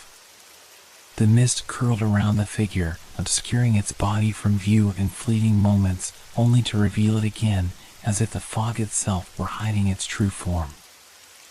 I froze, caught between the primal urge to run and the inexplicable draw to approach. It wasn't a threat, not yet, anyway. It didn't feel dangerous. But there was something about the way the figure stood there, unmoving yet watchful, that made my skin crawl. It didn't seem to belong here, in the mist, but in the strange stillness of the swamp, it felt almost natural. "Come closer," a voice called from the figure, the words soft but clear, echoing through the fog. It wasn't the voice I had been hearing before, the one that had guided me deeper into the swamp, but it was no less compelling. There was a familiarity to it, a warmth in the tone that felt inviting, even soothing. The figure's lips hadn't moved, but the voice seemed to come from everywhere, surrounding me, filling my mind. I didn't know why I obeyed. I didn't even question it. The pull, the call, it was too strong.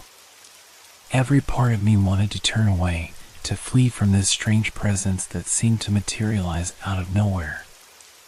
But my feet moved, one step after another, toward the figure, drawn in like a moth to a flame. As I got closer, I could make out more details. The figure was taller than I had originally thought, its long limbs stretching out unnaturally, almost inhuman in their proportions. But still, there was something distinctly human about it, its posture, its way of standing, the way its body seemed to absorb the fog, as though it were part of it. The figure smiled, a smile that wasn't entirely kind, but wasn't threatening either. It was a smile that felt more like an invitation, a promise, as if it knew something I didn't, something I was meant to understand. "You're lost," the figure said, its voice now coming directly from its mouth, though it still felt like it was in my head. "But don't worry. You're not the first. You won't be the last." The words settled over me like a heavy fog, and for a brief moment, I felt a flicker of doubt. I didn't know what it meant. Was I really lost? Was this just another trick of the swamp, a manifestation of my mind unraveling? But the figure stepped forward, its movement fluid and unnervingly graceful, like it was floating just above the ground. The edges of its form seemed to blur and shift with every step, as though the fog itself was part of its being. I wanted to stop, to turn away, but the voice, the same voice that had guided me here, was now urging me forward. "There's nothing to fear," it said softly. "The mist knows you, it has always known you. It wants to bring you home." Home? The word echoed in my mind, and I felt an odd sensation stir deep within me. Home. The word felt so wrong, so foreign, yet at the same time, it stirred something within me that I couldn't explain. The figure was closer now, so close that I could see the details of its face. It wasn't a face at all. Not truly. There were features, yes, but they were faint, shifting, like the fog itself. The eyes, or what I assumed were eyes, were dark, hollow, like pits that seemed to draw me in, consuming everything they touched. But there was a certain calm in those eyes, a peace that unnerved me more than anything. It wasn't human. Not really. It was something else, something ancient. "You belong here," it whispered, its voice no longer a gentle invitation, but an assertion, a command. "You always have." I couldn't explain it, but I felt the urge to obey, to step closer, to give in. My feet moved without my consent, each step bringing me closer to the figure, closer to whatever this presence was, and with every step, the world around me seemed to dissolve further into the mist. The fog was thick now, pressing in on all sides, and the figure, its form blurring in and out, was the only thing that felt real, the only thing that felt solid. "Come with me," it said again, its hand outstretched toward me, its fingers long and thin, and I felt a strange, undeniable need to take it. To follow wherever it would lead me. Something deep within me screamed to resist, to turn away, to fight against whatever force had control of me. But I couldn't. The swamp had me. The fog had me. And the figure, whatever it was guiding me deeper, pulling me further into its embrace. I didn't know where I was going, or if I would ever return. But I couldn't stop. Not now. The figure in front of me was still there, its hand extended, its presence unmistakable. But as I took another step forward, a sudden chill crept up my spine, and a pang of realization sliced through the fog in my mind. I wasn't just following. I was lost. Completely, utterly lost. The ground beneath me felt wrong, no longer solid, but soft and shifting, as though the swamp itself was alive, moving beneath my feet. I couldn't see anything beyond the thick, oppressive mist, just the distorted shape of the figure in front of me. The trees, the sounds, the distant life of the swamp had all faded into silence, replaced by an eerie stillness. It was as though the fog had swallowed the world whole, leaving only this strange, unnatural space that I couldn't understand. A wave of panic surged through me. How had I let this happen? How had I come this far without realizing? The fog, the figure, the voice, everything had been pulling me deeper, and I had followed blindly, unable to stop myself. But now, the truth was clear. I had wandered too far, too deep into the heart of the swamp. My mind raced, searching for any logical explanation, any way to make sense of what was happening, but there was nothing. The more I tried to think, the more the fog seemed to cloud my thoughts, as if it were erasing the very idea of escape. The figure was still there, standing like a shadow at the edge of my awareness. But now, the sense of it, of whatever it was, had changed. It was no longer just a distant presence, beckoning me. Now, it felt like a weight, pressing in from all sides.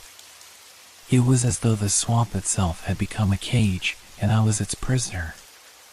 The mist clung to me, wrapping around me like a suffocating blanket, and the trees, those twisted, gnarled shapes, now seemed to lean closer, as if they were watching me, waiting for something to happen. I couldn't breathe.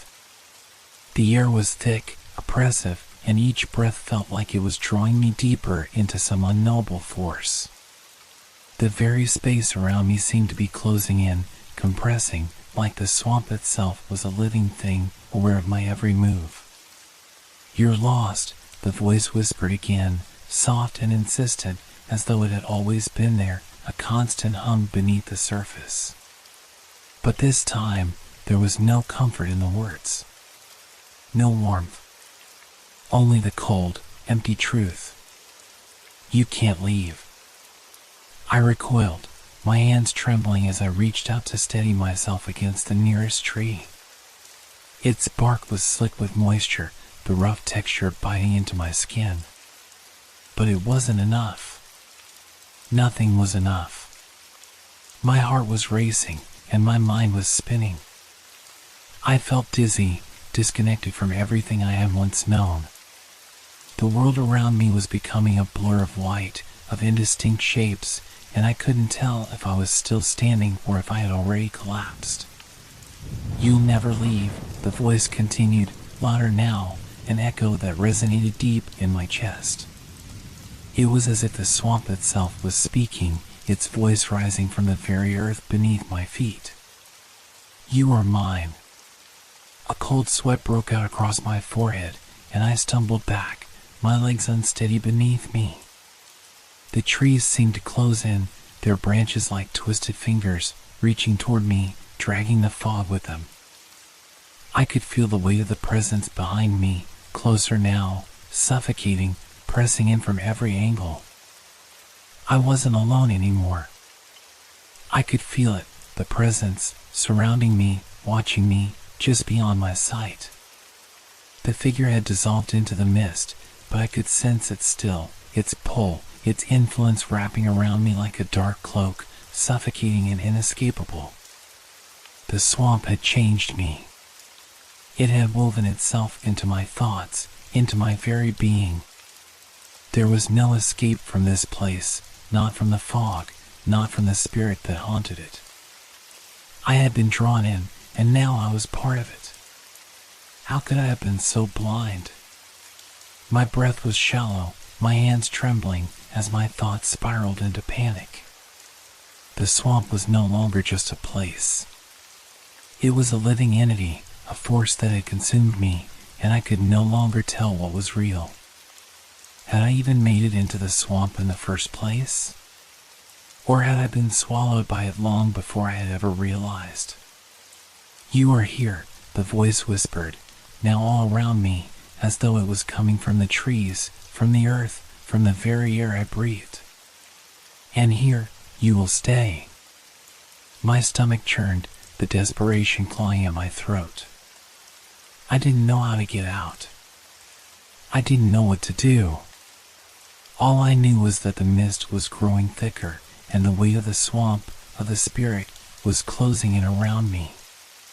There was no escape. I was lost. Forever.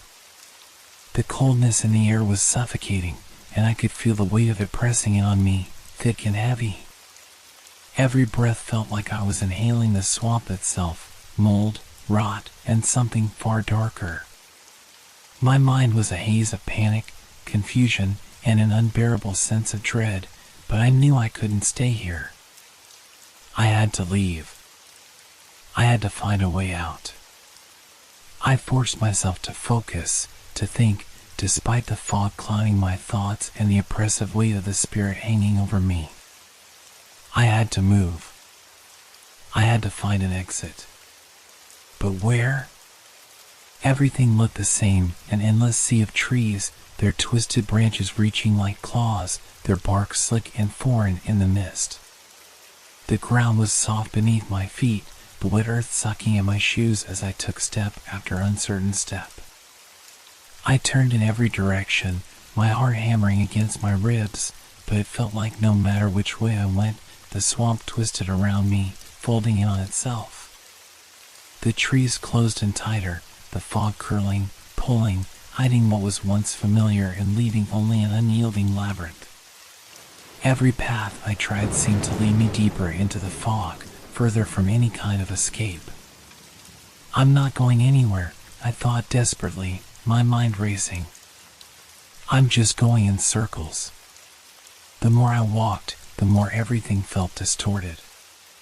The trees that had once stood at a distance now seemed to crowd in on me, pressing close, their branches like skeletal fingers reaching down to grab me. I could hear the rustling of leaves. Was it just the wind, or was something else moving in the mist? I didn't know. I couldn't tell. Every sound, every shift, felt like it was part of the trap.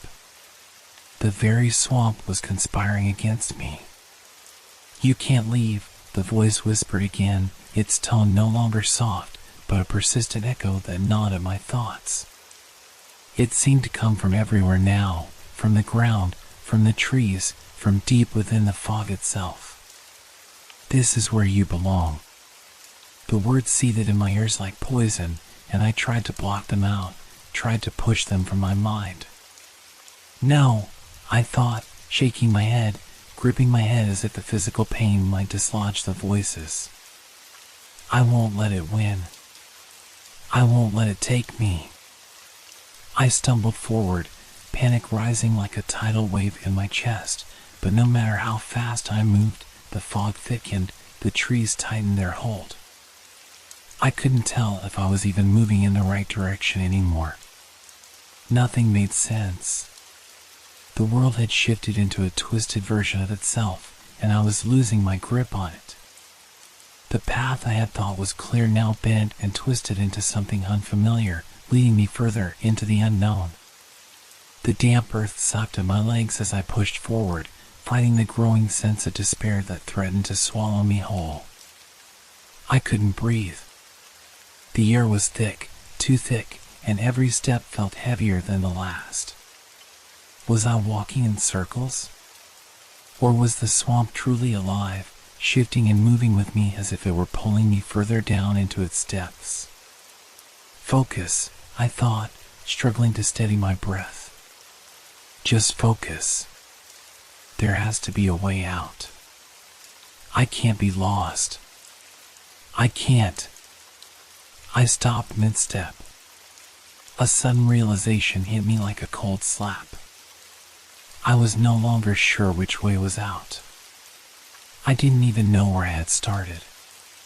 The fog had consumed everything, erasing the edges of the world, making every step seem like it was taking me deeper into the heart of the swamp. I was moving blindly, desperately, but no matter how much I struggled, the swamp seemed to be alive, pulling me towards something I didn't understand. I couldn't trust my own senses anymore. I couldn't trust anything. The very land beneath my feet felt wrong, shifting in ways that didn't make sense. The trees seemed to move, to bend in strange angles as though the swamp itself were watching, guiding me, forcing me into its labyrinth. I could feel its presence all around me, its gaze like a heavy weight pressing down on my chest. "There's nowhere to go," the voice hissed, louder now, a rasp that seemed to crawl beneath my skin. It wasn't just a voice, it was part of the swamp, part of the mist, part of whatever malevolent force had trapped me here. The fog thickened around me, and for a moment, I thought I saw something, someone, just ahead. A figure, just beyond my reach, but as soon as I blinked, it disappeared, swallowed by the fog. I froze, fear spreading like ice in my veins. Was it real? Was it another trick of the swamp? I couldn't tell. The boundary between reality and madness was blurring, and the only thing I could hear, the only thing I could feel, was the pressure of the mist closing in on me. "Come closer," the voice urged again, softer now, coaxing, but it was no longer a plea. It was a command. "You know you belong here. Let it take you." I shook my head violently, trying to block the voice out. I wouldn't give in. I couldn't let it win. I wasn't just going to let the swamp take me, no matter how strong the pull, no matter how powerful the spirit's presence. But no matter how hard I fought, no matter how much I tried to move, I was still lost. The swamp had me, and there was no escaping it. "There is no way out," the voice repeated, and this time it didn't sound like a whisper. It was a deep, rumbling force, like the very earth itself speaking. "You are here. forever. I didn't stop. I couldn't stop. But deep down, I knew it was right. There was no escape. The swamp had claimed me, and I was never going to leave. I stumbled again, my legs barely holding me upright as I pushed through the thick fog, my breath ragged and shallow. The damp air clung to my skin, soaking into my clothes, making everything feel heavier, as if the swamp itself were trying to drag me under. I had no sense of time, no sense of direction, just the endless fog, the suffocating quiet, and the unsettling weight of something watching me from the unseen edges of the mist. I couldn't even remember how long I had been walking anymore. Hours? Days? The fog seemed to stretch on forever, an unbroken sea of white, and with every step I took, I felt the world slip further away.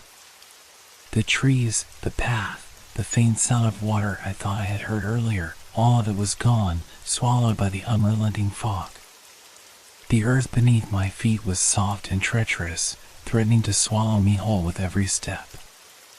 My heart hammered in my chest, the only sound breaking through the suffocating silence. I've been here before, I thought suddenly, panic rising. I had taken this step, walked this way, had this thought, but how? I couldn't remember where I had turned, which direction I had come from.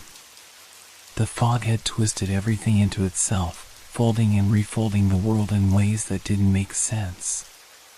No matter which way I tried to go, it felt like I had been here before, that this place, the same twisted trees, the same murky, indistinct shapes, was all I could see. I turned in a circle, hoping for something, anything, that would show me the way out, but all I saw was more fog, more trees, more empty space. My vision was distorted, the edges of the world growing blurry, as though I were losing myself in the very mist that surrounded me.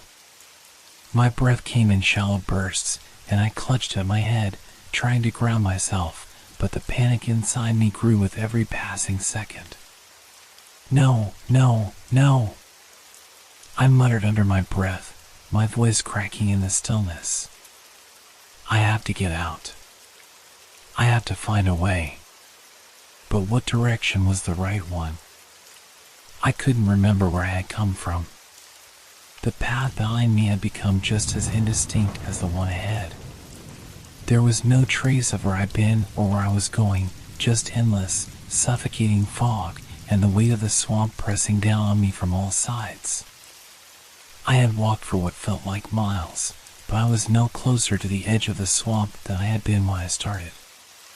The trees had become indistinguishable from one another, their gnarled, twisted branches stretching out like skeletal hands, reaching toward me, pulling me deeper.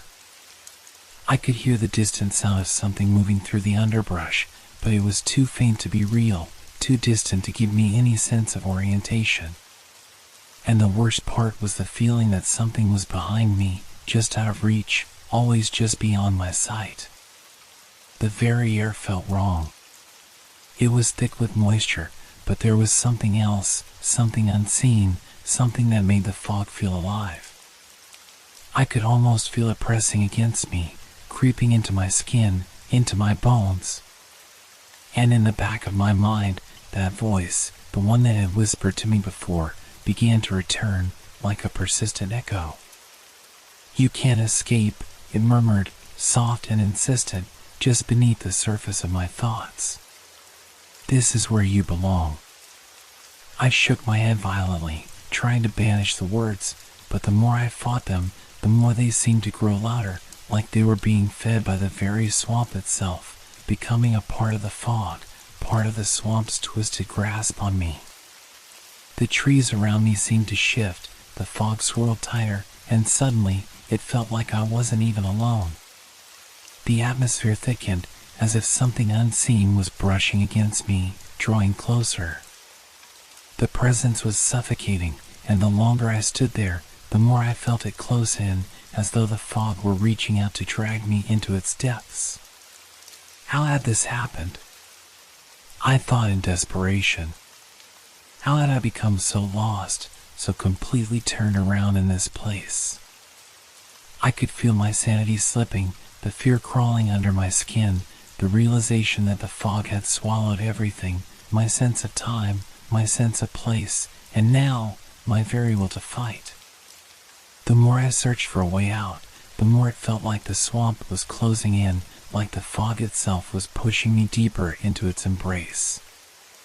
I tried to walk forward again, but my legs felt like they were made of stone. My heart raced, and the world around me seemed to grow more indistinct with every step. My footsteps were muffled by the thick layer of wet earth beneath me, and the trees around me seemed to close in tighter, their dark shapes pressing toward me like they were trying to suffocate the last remnants of light. It was hopeless. I couldn't see where I was going. I couldn't even see the path I had taken. The swamp had twisted it all together into a maze of fog and shadows, and I was trapped inside. The more I tried to find my way, the more I became a part of it, lost, swallowed by the mist, a part of the swamp that would never be found again. I can't go back, I thought, and the weight of that realization hit me like a physical blow. There is no back. There is only the fog. I turned in another circle, my heart pounding, but the trees only seemed to mock me, standing just as they had before. Every direction felt the same. Every step I took only led me deeper into the unknown, and the more I tried to break free, the more the fog wrapped around me, tighter and tighter. "You're already here," the voice whispered again, and this time it sounded like it was right beside me, its breath hot against my ear. "You're already lost." And in that moment, I knew it was true. I had been swallowed by the swamp, and there was no escape. The fog had claimed me. The swamp had claimed me. And now, I was nothing more than another lost soul, fading into the mist, never to be seen again. The fog had grown denser, thicker, as if the very air itself was pressing down on me. I could barely breathe, each inhalation feeling like I was drowning in the swamp's moisture. My skin felt clammy, the cold creeping into my bones, and every movement, every step, seemed to make the fog twist tighter around me. It was as if the swamp were alive, wrapping its tendrils around me, pulling me deeper into its suffocating embrace. Then came the first sound, a faint rustling, barely perceptible, like the soft brushing of leaves against skin. I froze, my breath catching in my throat. For a moment, I thought it was just the wind, but something about it felt wrong, unnatural, as though the swamp itself was trying to communicate with me in a language I couldn't understand. I waited, straining to hear. The sound grew louder, more distinct, but still, there was nothing to see. My eyes scanned the fog, desperate for any sign of movement, any shape that would explain the noise.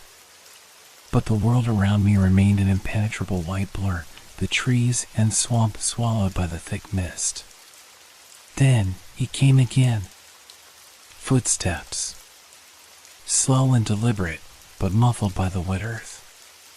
Each step seemed to come from a different direction, echoing in the fog around me, as though someone was walking in circles, surrounding me. The sound was too close, too real, for comfort, yet I couldn't see a thing. I turned, twisting my body to follow the noise, but it was impossible to tell where it was coming from.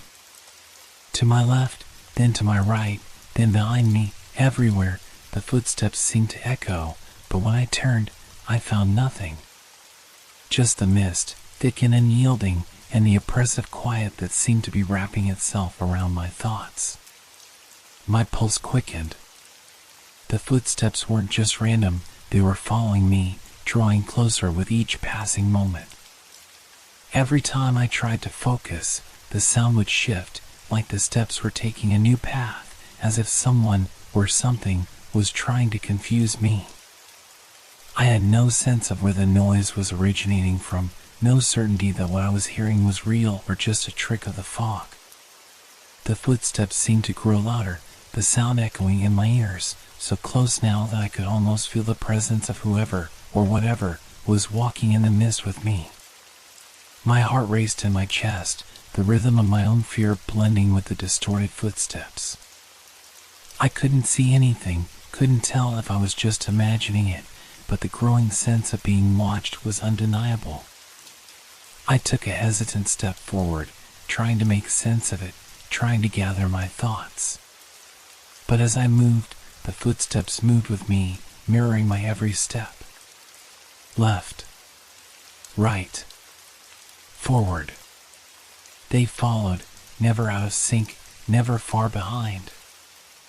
I could hear the squelching of wet earth beneath heavy steps, could feel the weight of each echo pressing down on my mind, each repetition like a growing pulse of dread. I stopped again. The footsteps stopped too. A beat of silence. Then, another step, this one closer, too close for comfort, the sound so sharp it made my skin prickle. I spun around in the direction of the noise, my breath caught in my throat, my eyes wide with panic, but all I saw was the empty white fog, undisturbed, the trees still and silent. "Who's there?" I whispered, my voice shaking, but the fog swallowed the sound, leaving only the echoes of my own words bouncing back at me. The silence that followed was suffocating. My fingers twitched, my mind racing, but there was no answer. Only the lingering sound of footsteps, still echoing, still too close. I took a few more tentative steps, trying to move away from the noise, trying to break free of the oppressive sensation of being surrounded. But with each movement I made, the footsteps followed, closer now, like they were right behind me. I could almost feel the air shift, as though something was moving, watching, just beyond the mist, its presence growing more suffocating with each passing moment. I couldn't escape it. No matter how fast I moved, the footsteps were always there, always just behind me, too close, too real. Every step I took, I was led further into the fog, further into the unknown, and with each passing moment, I could feel my sanity beginning to fray at the edges. Stay calm, I told myself, but it was no use. The more I focused on the footsteps, the more they seemed to take on a life of their own, distorting with every passing second, bending the reality of the swamp around me. The world no longer felt real. The fog wasn't just a mist, it was a prison, a trap, and the footsteps were its guards, stalking me, following my every move. I turned again, eyes wide, but still, nothing. No figure. No shadow. Just the fog. But the footsteps, they were still there. And they were closer than ever. As the footsteps continued their maddening dance around me, my mind began to unravel, and the mist seemed to swallow not only my surroundings but also my thoughts. The echo of those unseen steps rang louder, more persistent, and it was as though my very soul was being tugged deeper into the swamp's unyielding grip. But then, something unexpected happened. The world seemed to blur again, fading in and out like a film projector struggling to keep pace. I was no longer standing in the fog, listening to the phantom footsteps. For a brief moment, I was somewhere else. I saw myself sitting in a small, dimly lit bar, the smoke-filled air thick around me. The low murmur of conversation, the clinking of glasses, and the soft glow of yellowed lights barely cut through the gloom. I was surrounded by a few locals, their faces weathered and worn, their eyes heavy with secrets they were hesitant to share. "Ever heard of the swamp spirit?" one man had asked me, his voice gruff, with a slight tremor that betrayed his feigned nonchalance. I had laughed it off at the time, thinking it was just another tale spun to entertain me out-of-towner, but the faces around me were serious, solemn. The kind of serious that made you feel like you were being pulled into something far bigger than you could ever understand. People around here, they've got a way of talking about it. They say the spirit's been around longer than anyone can remember, the man continued, his fingers nervously tapping the rim of his glass. It's not just a story, kid. You'll feel it if you go out there. The fog, it messes with your mind. Some folks say it whispers to you, calls you closer. And once you hear it, once you start listening, you're already too far gone. The others at the table had nodded in agreement, their eyes dark and distant. One of them, a woman with a sharp gaze, leaned in closer. It said the spirit lures people in. At first, you think you're hearing things, but then, it's there. Always close, just beyond your sight. It calls you, pulls you into the swamp until nothing's left but the fog. The stories, the ones who went missing, they were all heard calling out, right before they vanished. You can't see it, but you'll feel it. You won't even realize it until you're already lost, and when you are, you won't come back. No one does. I had tried to dismiss it, to laugh it off, but there was a strange tightness in my chest as they spoke.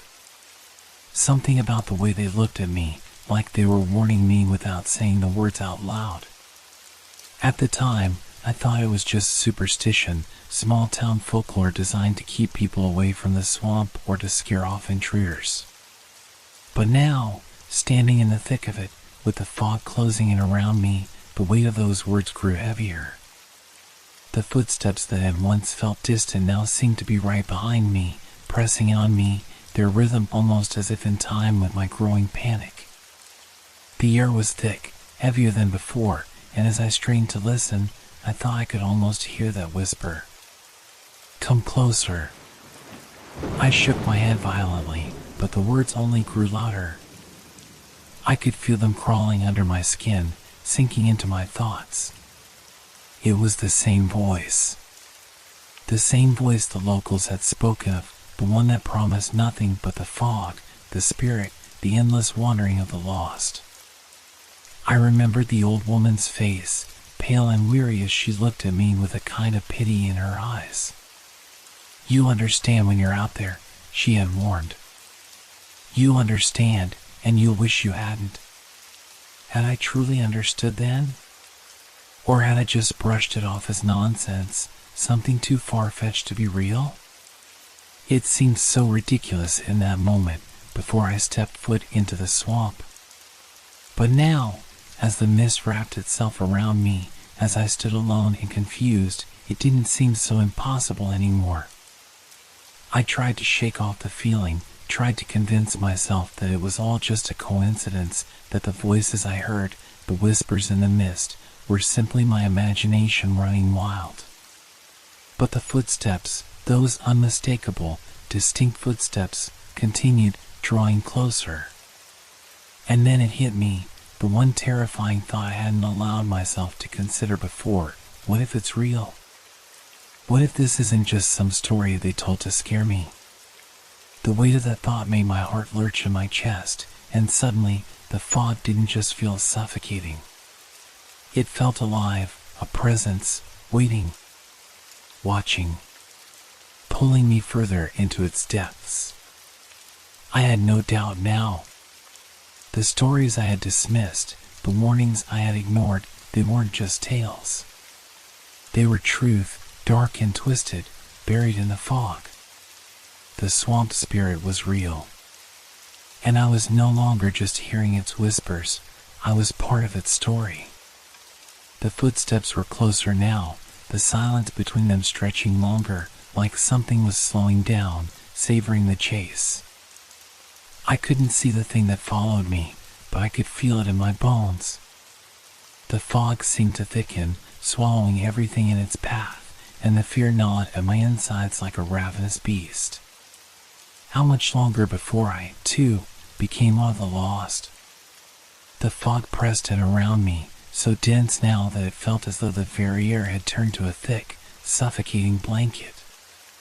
Each breath felt like it was being stolen from me, the cool, with mist seeping into my lungs with every inhalation. The footsteps, the whispers, the distant calls, they were no longer mere sounds. They had become real, tangible, like a presence that was slowly, relentlessly consuming everything I once knew. I could hear them, feel them, in the rhythm of my own heartbeat. I tried to move, to push forward, but my body had begun to betray me. My legs were heavy, like they were made of lead, dragging with every step. The swamp's soft, sucking mud pulled at my boots, each footfall struggle, each step a battle against the creeping exhaustion that gnawed at me from the inside out. The world around me was a blur of fog and shadow, twisted and warped by the overwhelming fatigue clouding my mind. I couldn't tell how much time had passed. Minutes? Hours? Days? It felt like I had been wandering through this unchanging world for eternity, every step a futile attempt to escape. But the swamp was endless. Every path, every turn, led only deeper into the fog. I was trapped, and I could feel the weight of it dragging me down, pressing against my chest, suffocating me in a way that was both physical and mental.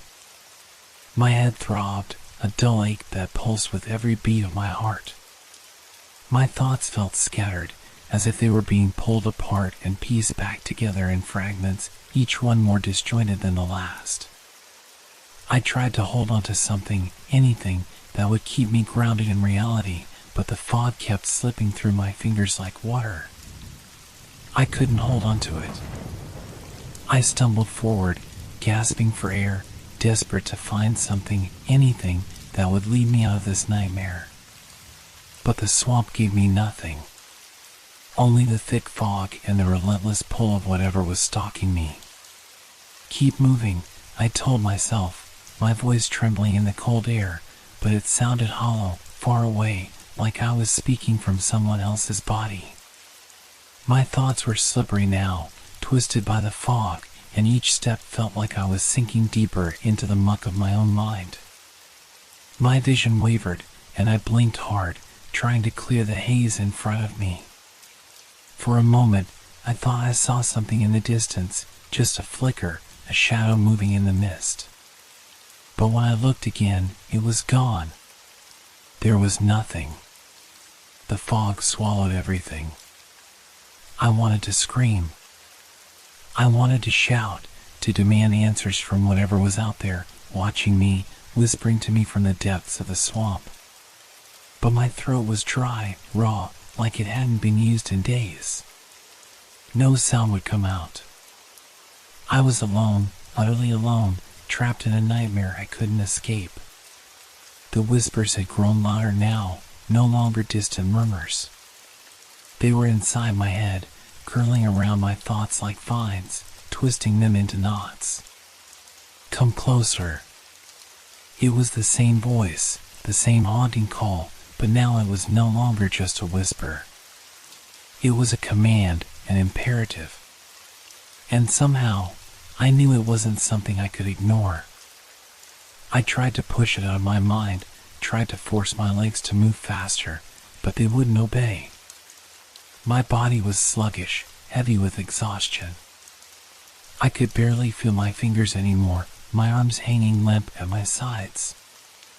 I had lost track of how many times I had stumbled and caught myself, how many times I had fallen to my knees only to push myself up again, determined to keep going. But with each fall, with each moment of weakness, the swamp pressed harder. The footsteps had stopped for a while. In their place was a deep, oppressive silence, the kind that seemed to press in on me from all sides, smothering me. The fog seemed to grow colder, sharper, as if it were somehow feeding off my fear, my desperation. My mind was unraveling. I could feel it, slowly but surely. I couldn't trust myself anymore. The world around me was a twisted, shifting blur, and the whispers, the calls, they weren't just sounds anymore. They were memories, memories I didn't have. They were familiar, as though they were pulling from the deepest corners of my mind, places I didn't know, things I hadn't seen or felt, and yet they were real. Was this the spirits doing? I thought. Was I losing my mind? I tried to remember where I was, how I had gotten here. I had been walking, looking for a way out, but now I wasn't sure where I had started. The very act of remembering felt like I was trying to catch smoke with my bare hands, slipping through my fingers, fading into nothing. The longer I stood there, the more I felt myself slip away. My knees buckled, and I collapsed into the cold, wet earth, my face pressed against the ground. The exhaustion, the hunger, the fear, it was all too much. I was no longer sure of who I was, of what I was doing, of anything. I wanted to curl up and surrender to the fog, to the whispers, to whatever was out there. I wanted to end it. But something deep inside me, some primal instinct, refused to give in. I wasn't ready to be consumed by this place, not yet. I fought to push myself up, to stand again, though every part of my body screamed in protest. My fingers dug into the earth, pulling me upright as the world around me tilted dangerously. I had to move. I had to get out. But as I stood there, panting, dizzy, a thought gnawed at the edges of my mind. What if this is how it ends? What if the swamp isn't just trapping me, it's breaking me? The idea was terrifying, but somehow it felt inevitable. The fog had already taken so much. Would it take my mind, too? I took a shaky step forward, my legs wobbling beneath me, the ground uneven and soft. The world swayed around me. My thoughts, fragmented and broken, struggled to hold on to something real, but all I could hear now was that voice, that call, louder than ever. And it was so close. Closer than it had ever been. I don't know how long I've been walking. The world around me has become a fever dream, blurred edges, swirling shapes, the heavy, damp weight of the fog wrapping tighter around me with every step. My mind is slipping, the thoughts like distant echoes, and the fear, that fear, is slowly becoming my only reality. Each breath feels like I'm drowning. The air has thickened, not just with mist, but with something heavier, something that presses against my chest, restricting my lungs, making every intake of air a painful struggle. I try to swallow, but my throat is dry, scratchy, as though the fog itself is infiltrating my body. It clings to my skin, to my hair, to my very breath, suffocating me from the inside out. My hands tremble as I reach out, trying to grasp onto anything, trying to steady myself, but the air feels wrong, too thick to move through, like I'm walking through a dense web of unseen threads that catch at my limbs, holding me back, pulling me deeper into the abyss. The ground beneath me shifts, unstable, and I stumble, nearly falling once again. I don't know if I can keep going like this. My head is spinning, the world tilting, and the fog, it has a life of its own now. It feels alive, suffocating me, closing in, like it's pulling me into its cold, wet embrace, and I don't know how to fight it anymore. I pause, gasping for air, hands pressed to my sides as I struggle to steady myself. I try to shake the dizziness from my mind, but it only seems to worsen, spinning faster, blurring the edges of my vision. I hear the whispers again, so close now, almost a hum in the air, a sound that vibrates through the ground, through the very air around me. My heart races in my chest, the beat frantic, disjointed, and I can barely keep up with it. Come closer. The voice is a lure now, beckoning, coaxing, pulling at my sanity, tempting me to give in, to let go. But I can't. I won't. I'm not ready to disappear into this place. Not yet. My fingers dig into the damp earth, my nails scraping against the hard, muddy ground. I can't breathe. The pressure in the air is crushing me. The fog is heavier than ever, pressing in from all sides, suffocating, wrapping itself around me like cold, wet hands, squeezing tighter and tighter until I feel as if I might collapse under its weight. I can't move. I can barely see. The mist has become impenetrable, swirling around me in chaotic patterns that shift with no rhyme or reason. It's like the swamp itself is alive and hungry. And I'm just its next meal. I force my legs to move, despite the shaking, despite the dizziness clouding my every step. But the more I try to escape, the deeper the fog seems to pull me. It's as though the very ground beneath me is shifting, leading me in circles, twisting me back into its grasp. Every direction feels wrong. Every step is a step closer to being lost. I am lost. The thought chills me, freezes me where I stand. My heart pounds in my chest, my breath ragged. I blink, desperately trying to clear the fog from my mind, but it doesn't work. The air around me thickens with a heavy, oppressive weight, and with it, a strange, suffocating panic fills my lungs. My chest feels like it's being pressed by something invisible, something powerful, a force that tightens its grip with each breath I take. I can't inhale. I can't exhale. I can't breathe. Please, help me. The words slip out of my mouth, a desperate whisper, but the fog swallows them before they can even echo into the distance. My body trembles violently, my hands clutching at my chest as if I can tear away the suffocating air. But it's no use.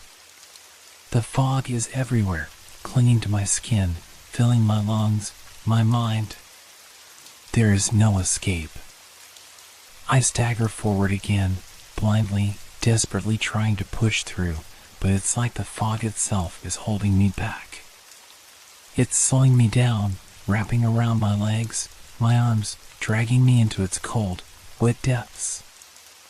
I try to scream, but the words get stuck in my throat, lost to the fog, swallowed by the eerie silence that surrounds me.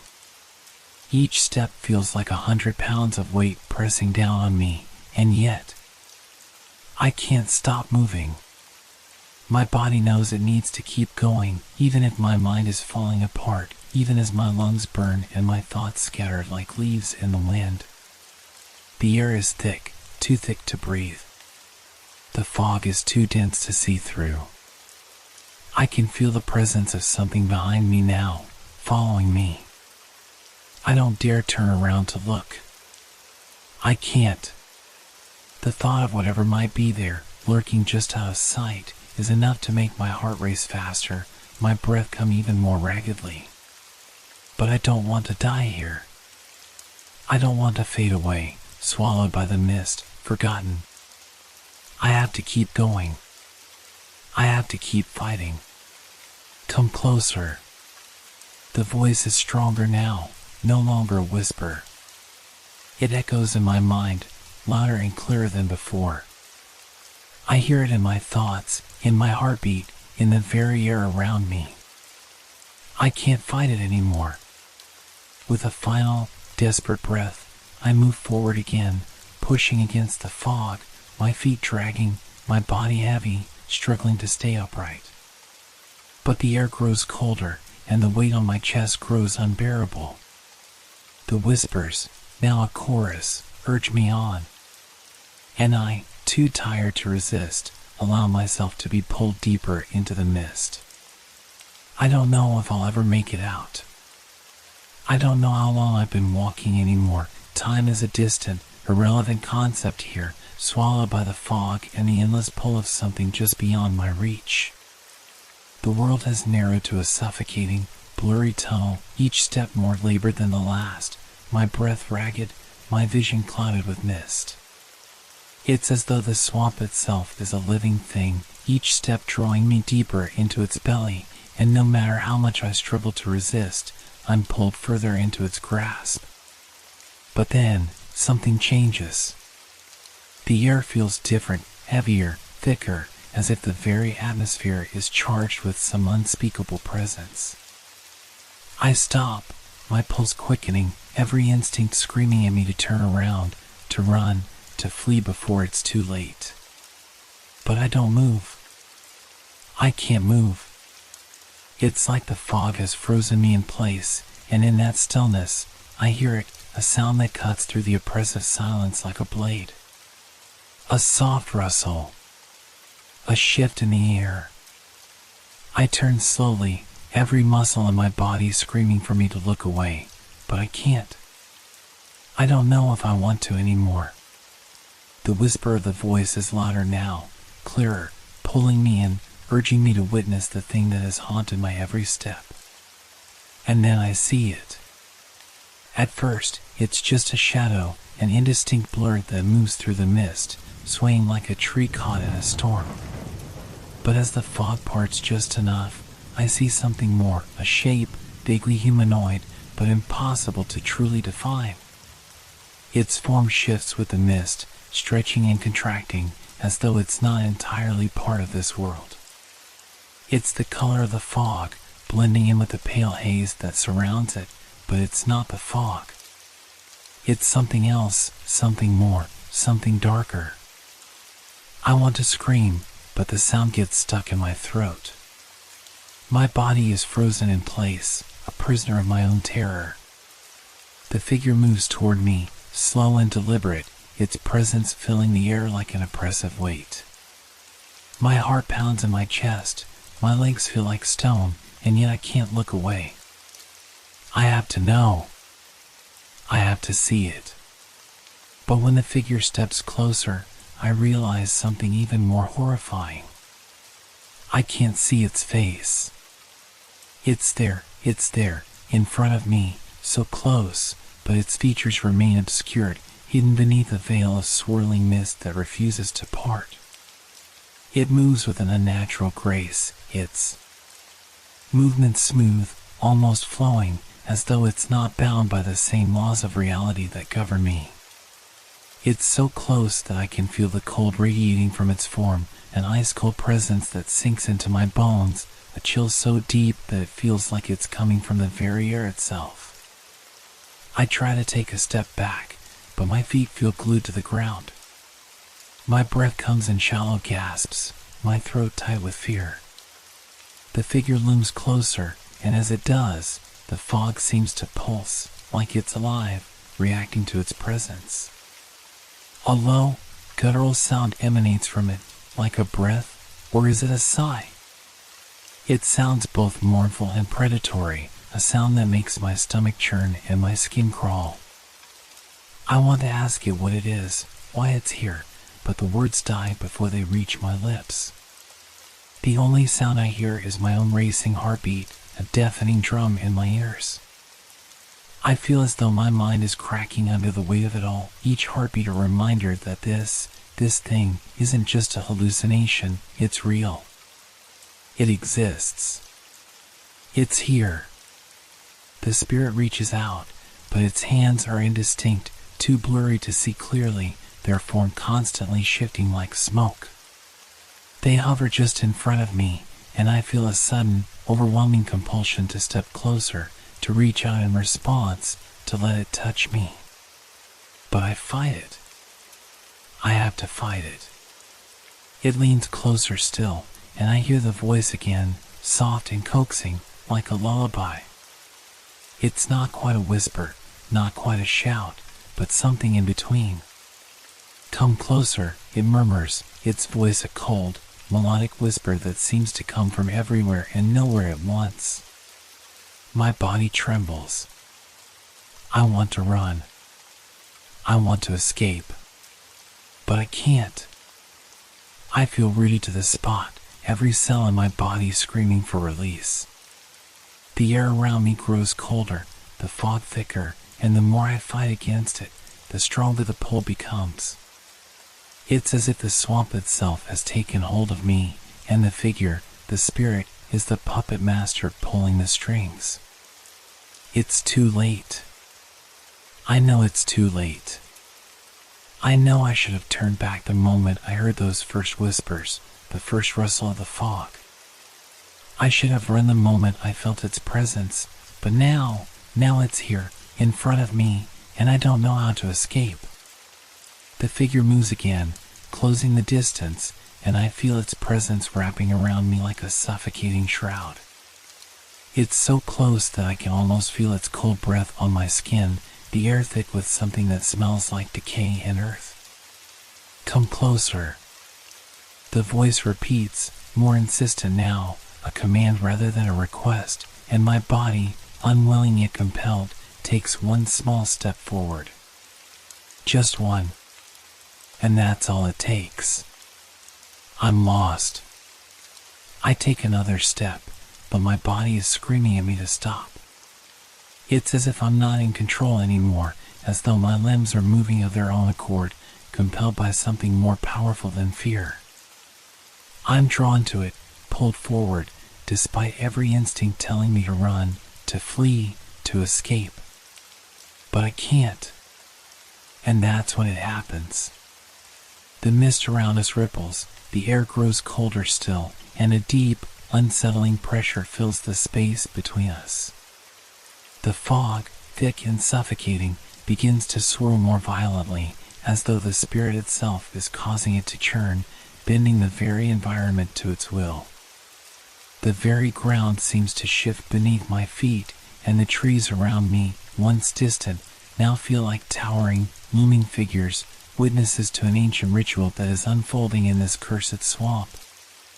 For the first time since I've entered this place, I see it clearly, not just the shape, but the essence of it. The figure, still shifting in and out of focus, seems to gain substance as the fog twists around it. It's tall, towering over me, its body a mass of shadows and ethereal mist. But what strikes me most, what claws at my mind, ripping through the fog of my confusion, is its presence. There's a weight to it, something beyond physical form, something older than the swamp itself. A force so malevolent, it presses against my very soul, suffocating me from the inside out. I can feel it now, in the deepest pit of my stomach. This is no hallucination, no fever dream. This thing, this spirit, is real. And it is ancient. It doesn't speak, not in words. Instead, there's a horrible, gnawing sensation in my chest, like the spirit is communicating not with sounds, but with feelings.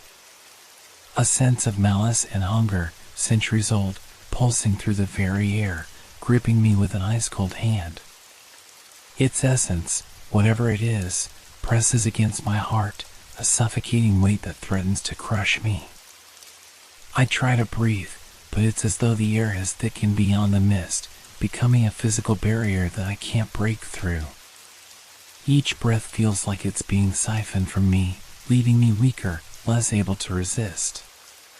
The spirit moves, but not in the way I'd expect. It doesn't walk. It flows, shifting like smoke, bending around the trees, twisting and contorting in ways that make my mind revolt against the very sight of it. It doesn't belong to this world. It can't belong to this world. Its presence distorts everything, its form is both there and not, existing in two places at once, an impossible thing that stretches across time itself. And then, the truth hits me like a physical blow. It's not just that this thing is real, it has always been here. The fog, the swamp, the whispers in the wind, the feeling of being watched, all of it. All of it is part of it. The swamp wasn't just a place where people vanished. It was the spirit's home, its domain, its hunting ground. This thing has been feeding, waiting, for someone like me to wander in, to be ensnared by its presence. The horror deepens as I understand the full scope of it. This isn't just a monster, a ghost, or a lost soul. It's something far worse. Something older. A force, a malevolent, eternal presence, bound to the swamp. It's not searching for a way to be free or for vengeance. It simply exists, feeding on fear, on confusion, on the lost. And I am nothing more than its next meal. The spirit moves again, closer this time, its presence suffocating, its shape no longer just a shadow, but a force of nature itself. Its form shimmers, as if made of the very mist that surrounds it, and I can almost feel the cold from it now, radiating from the ground beneath my feet, climbing up my legs like an icy web. No. I try to move, but my legs betray me. I can't escape, not from this thing, not from the swamp that has already claimed me. The fog is too thick, the ground too uneven. My mind is failing me. The more I fight it, the weaker I become. I feel like I'm losing myself, slipping into something much darker, much deeper than I've ever known. The spirit draws closer still, the fog swirling around it like a cloak. It is here, now. And it is no longer hiding. No longer just a shape in the mist. It is real. And it is hunting. There is no escape. I have become part of the swamp now. And the swamp, it never lets go. The air around me thickens, pressing against my chest as though the swamp itself is suffocating me. My mind is spinning, trying to piece together the fragments of what's happening, but the truth is undeniable now. The spirit is here, alive, and it is aware of me. It knows me. It wants me. For a moment, I think I hear a voice, soft, almost a whisper, but it's not the same as the haunting murmurings that have tormented me in the fog. No, this is different. It's clear, piercing through the mist, cutting into my thoughts like a blade. You don't belong here. The voice is low, resonating in the very bones of my body. It is not the voice of a person, no, it is far deeper, far older, and it fills the space with an unholy presence. The words come not from its mouth, for it has none, but from the very air, the very ground beneath me. It's as if the swamp itself is speaking, its essence leaking into my mind, pulling me in. You are nothing but a trespasser. The words vibrate in my chest. They're not just heard. They're felt, like a pulse in the blood, a wave crashing against my sanity. I stagger backward, instinctively, but my feet are trapped. The fog presses in from all sides, closing the distance between me and the spirit with every breath. I have claimed so many before you, the voice continues, its tone growing darker, more satisfied, as if it takes some sick pleasure in revealing the truth. You are no different. Just another soul lost to the fog, another offering to the swamp. I feel my pulse quicken. The weight of its words crashes into me, suffocating my thoughts. Lost to the fog? Another offering? My mind spins, a part of me still refusing to accept what is happening, clinging to the desperate hope that this is a nightmare, just a trick of my mind. But deep down, I know the truth now. This isn't just a spirit. It is an ancient, malevolent force, bound to the swamp, a predator that has lived for centuries. The swamp, the mist, the fog, it is all part of it, its domain, its hunting ground. And I am just another victim. You are mine now, the spirit continues, its voice growing colder, more triumphant. The others, those who have come before you, they never left. Their bodies may have disappeared, but their souls? Their souls are here, trapped within the fog, feeding me. You will join them, soon. I can feel it now, the weight of those words. My body trembles, every muscle fighting against the paralyzing fear that holds me in place. I want to scream, to run, to fight, but I can't. It's as if the very air is thick with the spirit's power, suffocating every instinct, every thought of escape. I'm paralyzed by it. And I can feel it, the pull, the compulsion, the whispering hunger of the swamp that drags me closer to the spirit's grasp. You think you are different, that you can escape, the spirit mocks, a cruel laugh reverberating in my mind. But you will not. You will wander, lost in the fog, just as they did. And in time, you will surrender. You will become part of me, part of this place. My breath hitches, my vision blurring as the words sink deeper, each syllable an iron chain wrapping around my mind, dragging me further into the depths of the swamp. I see flashes of faces, others who have walked this path before me, their hollow eyes staring from the fog, their mouths open in silent screams. They are trapped, as I will be. Trapped in this place, this nightmare that has no end. The spirit moves again, and this time, I feel its presence more intensely. It is no longer a shape in the fog. It is the fog. It is the air. It is the ground beneath me. I am surrounded by it, consumed by it. You will never leave, the spirit whispers again, and this time, I hear the finality in its voice. You will never escape me. You will become a part of the swamp. You will fade into the mist, as they did before you. And you will never be seen again. The words are a death sentence. My heart races, my chest tightens as if the very air has been sucked from my lungs. I want to cry out, to beg for mercy, but I know it is useless. The swamp does not care. The spirit does not care. I am nothing more than the next soul to be claimed. And the fog grows thicker, wrapping around me like a suffocating embrace. The truth is clear now, as sharp and cold as the mist itself. I've been marked. The swamp has claimed me. There is no escape. The moment the spirit's voice fades into the suffocating fog, something snaps inside me.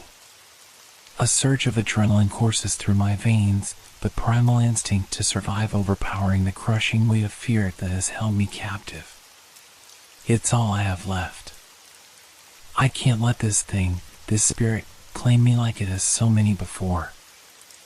I refuse to become another lost soul, another whisper in the mist. I stumble back, gasping for air, though it feels as though the very atmosphere is pressing on me, suffocating me. The fog is alive, swarming, twisting around my limbs, and every step I take feels heavier, as if the swamp itself is trying to hold me down. But I can't stop. I won't stop. I tear my eyes away from the thing that has haunted me, the shape that flickers just beyond the edge of my vision. It's still there, but I can't focus on it. I have to move. The swamp, it wants me to surrender. It wants me to succumb to the fog, to the silence, to the weight of centuries of hunger. But I won't give in. Not yet. I spin, frantically scanning the fog for any sign of a path, anything that might lead me out. The trees, once familiar, now seem alien, their twisted branches reaching toward me like the fingers of the lost souls trapped here. The ground beneath my feet feels unstable, as though the very earth is shifting, rearranging itself to keep me lost. Every direction looks the same, dense mist swirling and folding in on itself, blotting out any trace of the sky or the world outside. I take another step, but the fog seems to push against me, pushing me further down, deeper into the swamp. It's like fighting against the tide, each movement forward costing me more strength. I feel the pull again, a heavy pressure on my chest, like the swamp itself is trying to drag me back, dragging me into the depths of its ancient hunger. I shake my head violently, clearing my mind of the spirit's mocking whispers. Focus. I need to focus. My hands tremble as I reach for anything to steady myself, a tree trunk, a patch of wet earth, but everything feels slick, uncertain. I can't trust my senses. The world is distorting, shifting, blending with the fog until I can't tell where I am anymore. I take another step, then another. The panic begins to claw at me again, rising from the pit of my stomach, threatening to overtake me. The spirit's voice echoes in my head. You will never escape. You will never leave. But I can't listen to it. I can't. If I do, I might as well lie down and surrender to the fog. I grit my teeth, my body screaming in protest as I push forward. My every muscle aches, my mind is spinning, but I keep moving. Don't stop. I hear something then, a rustling, faint at first, but unmistakable. My heart skips a beat. The sound is too close, too real. I freeze, my breath caught in my throat. It's not the wind. It's not the fog. There's something or someone moving out there. I strain my ears, trying to catch any hint of movement, any sign of life. But there's nothing. Only the rustle, now louder, closer. A crack of a twig snapping underfoot. I whip around, my eyes desperately searching the dense fog, but I see nothing. The world around me is a blurry, swirling mass, the shapes of trees and undergrowth distorted beyond recognition. The sound grows louder still, the unmistakable sound of something or someone following me. Panic surges, my heartbeat racing as I turn in a circle, trying to make sense of the disorienting noise. The footsteps follow my every move, as if they're on top of me, but when I look, there's nothing. Just the endless fog, closing in, swallowing up the space between me and the world I know. It's coming for me. I break into a run, blindly pushing through the underbrush, the sound of my own footsteps loud in my ears, drowning out everything else. I can't stop. I can't slow down. The fog is closing in around me, thick and suffocating, and the rustling is louder now, echoing in the distance like a cruel taunt. My chest is tight, my breath ragged. I can feel it, it's behind me.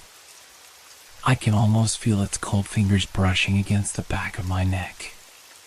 The spirit is there, pulling me back, trying to drag me down into the depths of its eternal hunger. But I don't stop. I hear a voice then, so clear and sharp, it cuts through the fog and the panic like a blade. Come to me. The voice is low, seductive, but also final, as if it knows the end is near. The sound of it makes my blood run cold. I'm losing the fight. No. I push harder, desperation fueling me. I don't know how much longer I can go, but I keep moving. One more step, I tell myself. Just one more step. The world around me seems to shift again, the fog growing thicker, the rustling more pronounced, louder than before. It's closer. Closer. I can feel the spirit's presence, its oppressive weight, as if it's already behind me, stretching out from the fog, ready to claim me. But I can't stop. I won't stop. I stumble forward, my legs giving out beneath me, and for a split second, I think I see something, a flicker of light through the fog, a shadow of something familiar. A way out? I push harder, my lungs burning, my vision swimming. But then, nothing. The light fades. The fog closes in again. And I hear its voice once more, cold and final. It is too late. The swamp has already claimed me. The ground beneath me shifts, as though the swamp itself is pulling me in, its dark, liquid heart drawing me deeper into its grasp. My legs tremble, my feet heavy as lead, and yet I can't stop moving, can't stop fighting against the oppressive weight that drags me closer to the spirit's reach. Every step is a battle, and with each one, I can feel the fog growing thicker, pressing in from all sides, swallowing me whole. The air is heavier now, thick with something ancient and vile. It clings to my skin like a second layer, sticky and cold.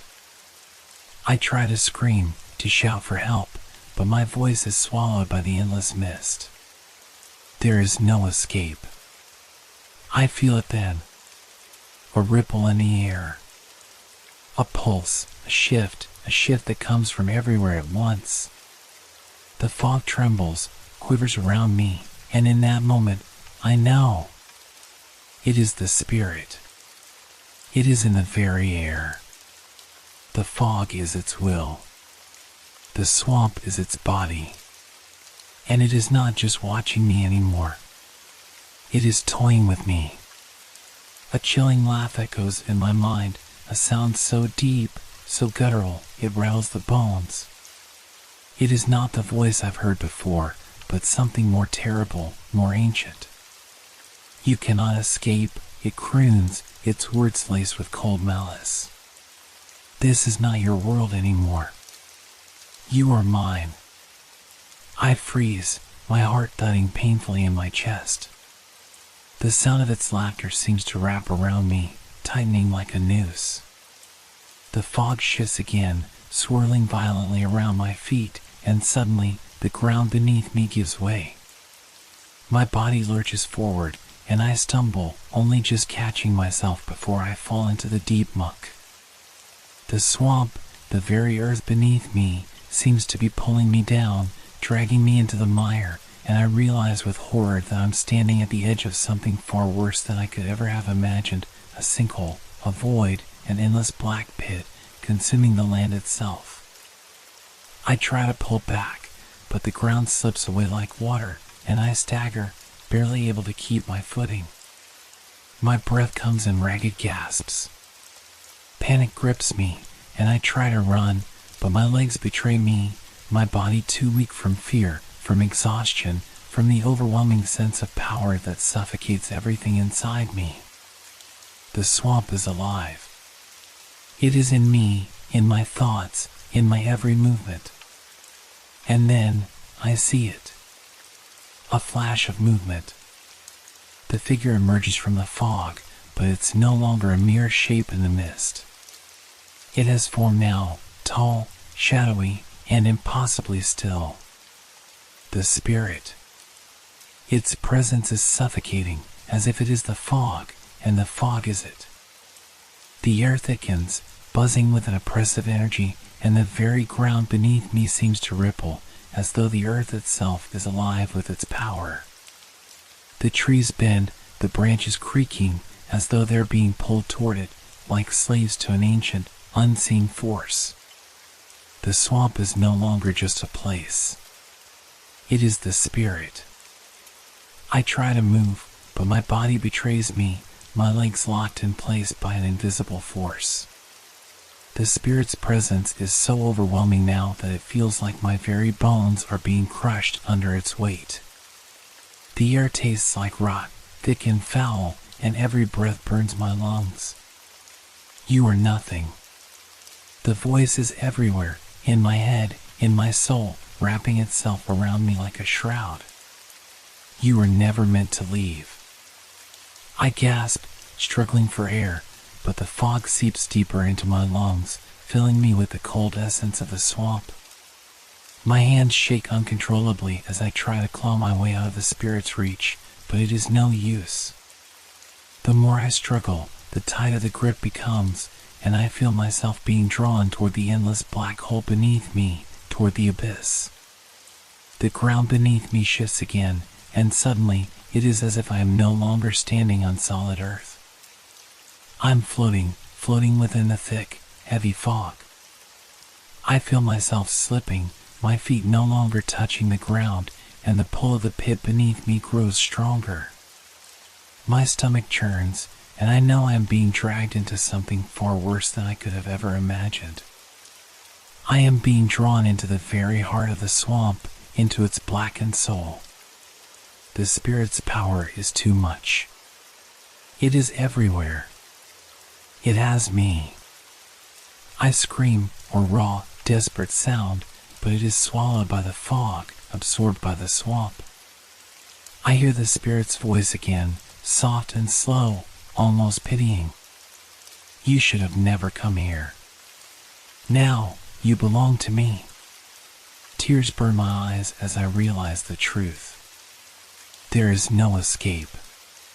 There never was. This place, this swamp, is not just a location. It is a prison, a living, breathing entity, and I have walked straight into its jaws. And now, the fog tightens, the grip around me tightening, the mist swirling like a noose, pulling me under, into the depths where the lost souls of the swamp will forever remain. My vision darkens, my body growing heavier with every second, and I feel myself being consumed by the very spirit I had hoped to outrun. There is no escape. Only the fog. Only the endless, suffocating embrace of the swamp. I can feel the spirit closing in around me, its presence so suffocating that it has become my reality, a heavy weight pressing against every breath I take. But even in the depths of the fog, in the crushing grip of despair, a single spark of defiance remains. It is all I have left, the faintest glimmer of survival, of hope. The terror in my chest claws at me, but I refuse to let it control me. Not now. Not when the very ground beneath me is slipping away. The fog swirls around me like a living thing, thick and suffocating, making it nearly impossible to see even a foot in front of my face. I am no longer sure where I stand, whether on solid ground or sinking deeper into the earth. The world is a blur of white, and the suffocating pressure of the swamp makes it feel like my mind itself is beginning to unravel. But I cannot let go. I won't. I shake my head, trying to clear the haze of panic and dread that clouds my thoughts. There's no time to think. No time to question whether I can escape this place. I push forward, stumbling over roots and rocks, my legs weak, but my resolve growing stronger with each step. The swamp seems to mock me, its breath coming from all around me in the form of rustling leaves and groaning trees. But I keep moving. I have to move. Every step is a struggle. My body is battered, bruised, and exhausted, but the primal need to survive drives me forward. The sound of my own footsteps is the only thing that seems real, a constant in the midst of the chaos. My chest heaves, my lungs burn with the effort to take in air, but the oppressive weight of the fog makes it hard to breathe. It's as though the swamp itself is trying to suffocate me, wrapping its cold fingers around my throat. Still, I push forward. I can't stop. I hear it again, the rustling in the underbrush, faint at first, then louder, closer. The sound of movement, but it isn't just the wind this time. It's not the fog. It's something, or someone, following me. My heart races. I can feel the weight of the spirit's presence behind me, just beyond the edge of my vision, like an unseen predator stalking its prey. I can't see it, but I feel it. It's there. It's coming for me. I break into a run, desperation fueling my every movement. My breath is ragged, my vision blurred with tears, but I push on, trying to ignore the pain, trying to ignore the overwhelming sense of doom that threatens to swallow me whole. Every corner of my mind is screaming at me to stop, but I refuse. I can't stop. Suddenly, the ground shifts beneath me again, and I stumble. The swamp seems to swallow the path I was on, as if it's erasing every trace of where I've been. My knees hit the ground, and for a moment, I can't breathe. The fog presses in, the world closes in on me, and I am lost again, completely, utterly lost. But then I see it. In the distance, barely visible through the swirling mist, a faint outline, a break in the fog. I gasp, a flicker of hope igniting in my chest. I push myself up, ignoring the sharp pain in my body, and stumble toward the light. It is there. It's real. The fog begins to thin as I draw closer, and for the first time in what feels like an eternity, I can see clearly. The oppressive weight of the swamp lightens, if only for a moment, and I take in the sight of what lies ahead. It's the edge of the swamp. The trees begin to thin, and in the distance, I see a faint line of blue sky, a sliver of hope. The spirit is still behind me. I can feel it, but I don't look back. I can't. I just keep moving, every step bringing me closer to freedom. But then, the ground disappears. Without warning, the earth gives way beneath me, and I scream as I plummet, my body falling into the cold, dark water below. The force of the fall knocks the breath from my lungs, and for a moment, I am submerged in the swamp's icy grip. The water is thick and murky, clinging to my skin, choking me, pulling me deeper. I flail, struggling to break free, but the water is everywhere. The mist swirls around me, and I feel something unseen, grabbing at my limbs, pulling me under. Panic floods my veins, but I fight. I fight with everything I have left, my body thrashing, my lungs burning for air. I break through the surface, gasping for breath, but I can't get my bearings. The fog has consumed me again. I hear the voice, soft, mocking, it's too late. I struggle to stay afloat, my limbs aching, but I know, deep in my gut, that it's the end. The spirit has me. The swamp has me. And then, I feel it. A sharp, cold sensation around my ankle, like fingers, pulling me under. The water grows darker, and I am sinking, deeper and deeper, dragged into the abyss, into the heart of the swamp. I scream, but it's swallowed by the water, by the mist. The voice echoes in my mind one last time. You were never meant to leave. And as the darkness closes in, I understand the truth. There is no escape from the swamp. There is only its endless hunger. And now, I am a part of it. The fog swallows me whole. I'm gasping for breath, my chest rising and falling with every desperate inhale. The fog around me, dense and suffocating, begins to thin, slowly, almost hesitantly, as if the swamp itself is giving me one last glimpse of mercy. The oppressive weight that has held me captive for what feels like an eternity begins to lift, the swirling mist parting just enough to let in the faintest light. I squint into the distance, straining to see, to make sense of the shifting world around me. The trees, once looming dark figures in the fog, now stand more clearly, their branches reaching like twisted fingers toward the sky. The swamp itself seems to breathe a sigh, soft and slow, as if it has released me, if only for a moment. For the first time in what feels like forever, I can see. I can breathe. The ground beneath me, once unstable and threatening to pull me under, seems solid again. My heart races, a mixture of disbelief and hope flooding my chest. This is it. The edge of the swamp. The path out. But then, a creeping unease washes over me. Something isn't right. The mist, though thinner, clings to the trees in unnatural wisps, like the last remnants of a ghost's presence. The air feels wrong, too still, too silent. Even though the fog has parted, the sense of being watched, of being followed, has not faded. I can't shake the feeling that something is lurking just beyond the edge of my vision.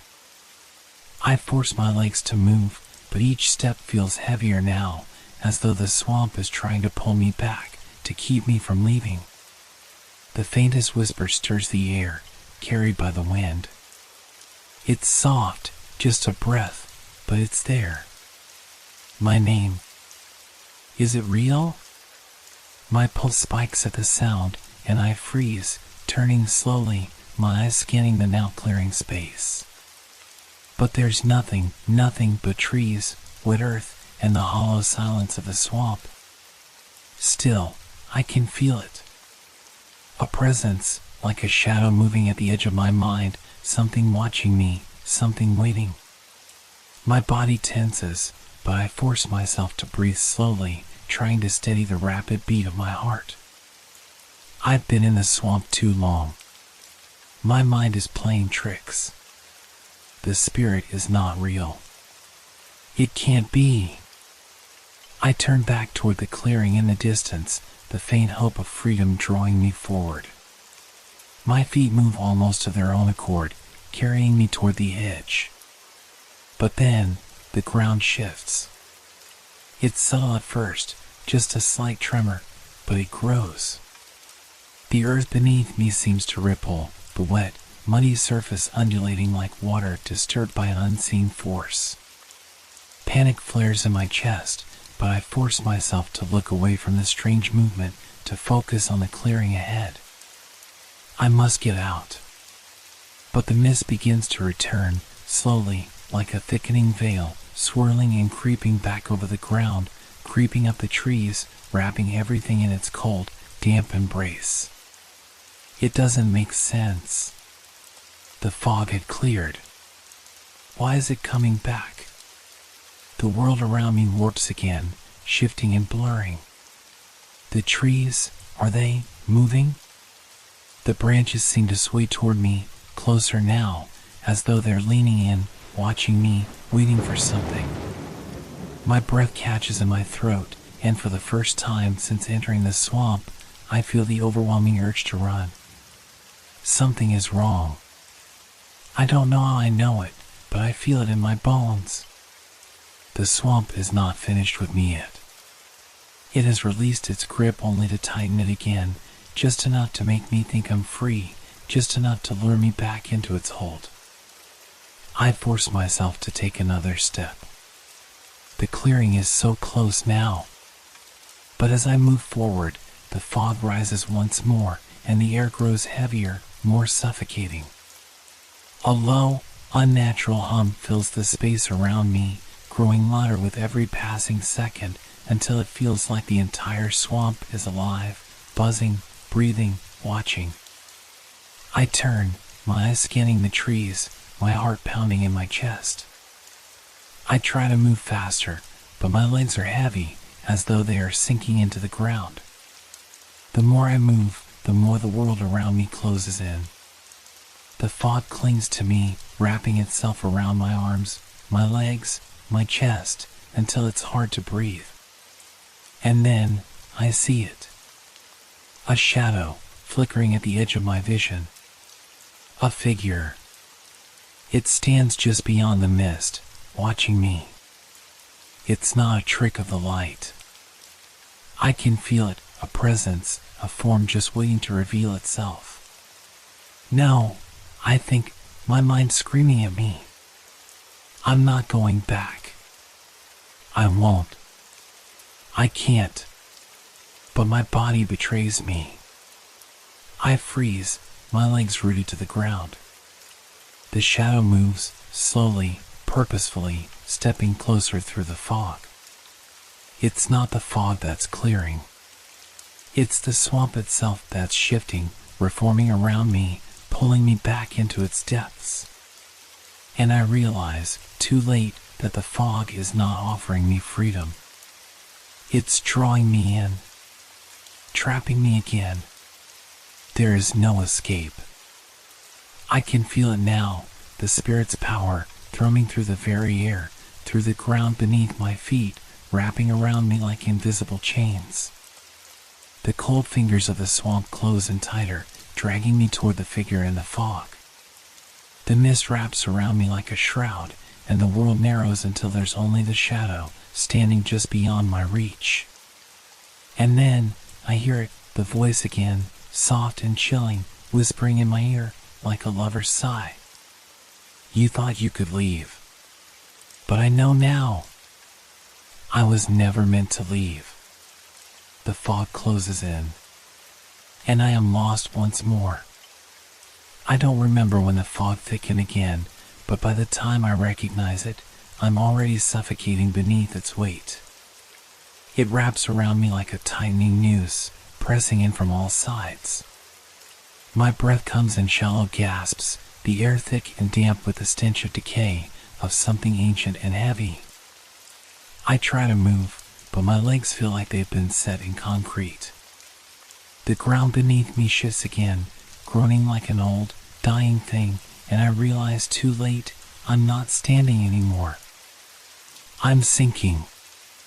My body trembles, my mind screaming for me to run, to escape, but the swamp has already claimed me. I can feel it now, the weight of it, not just around me, but within me.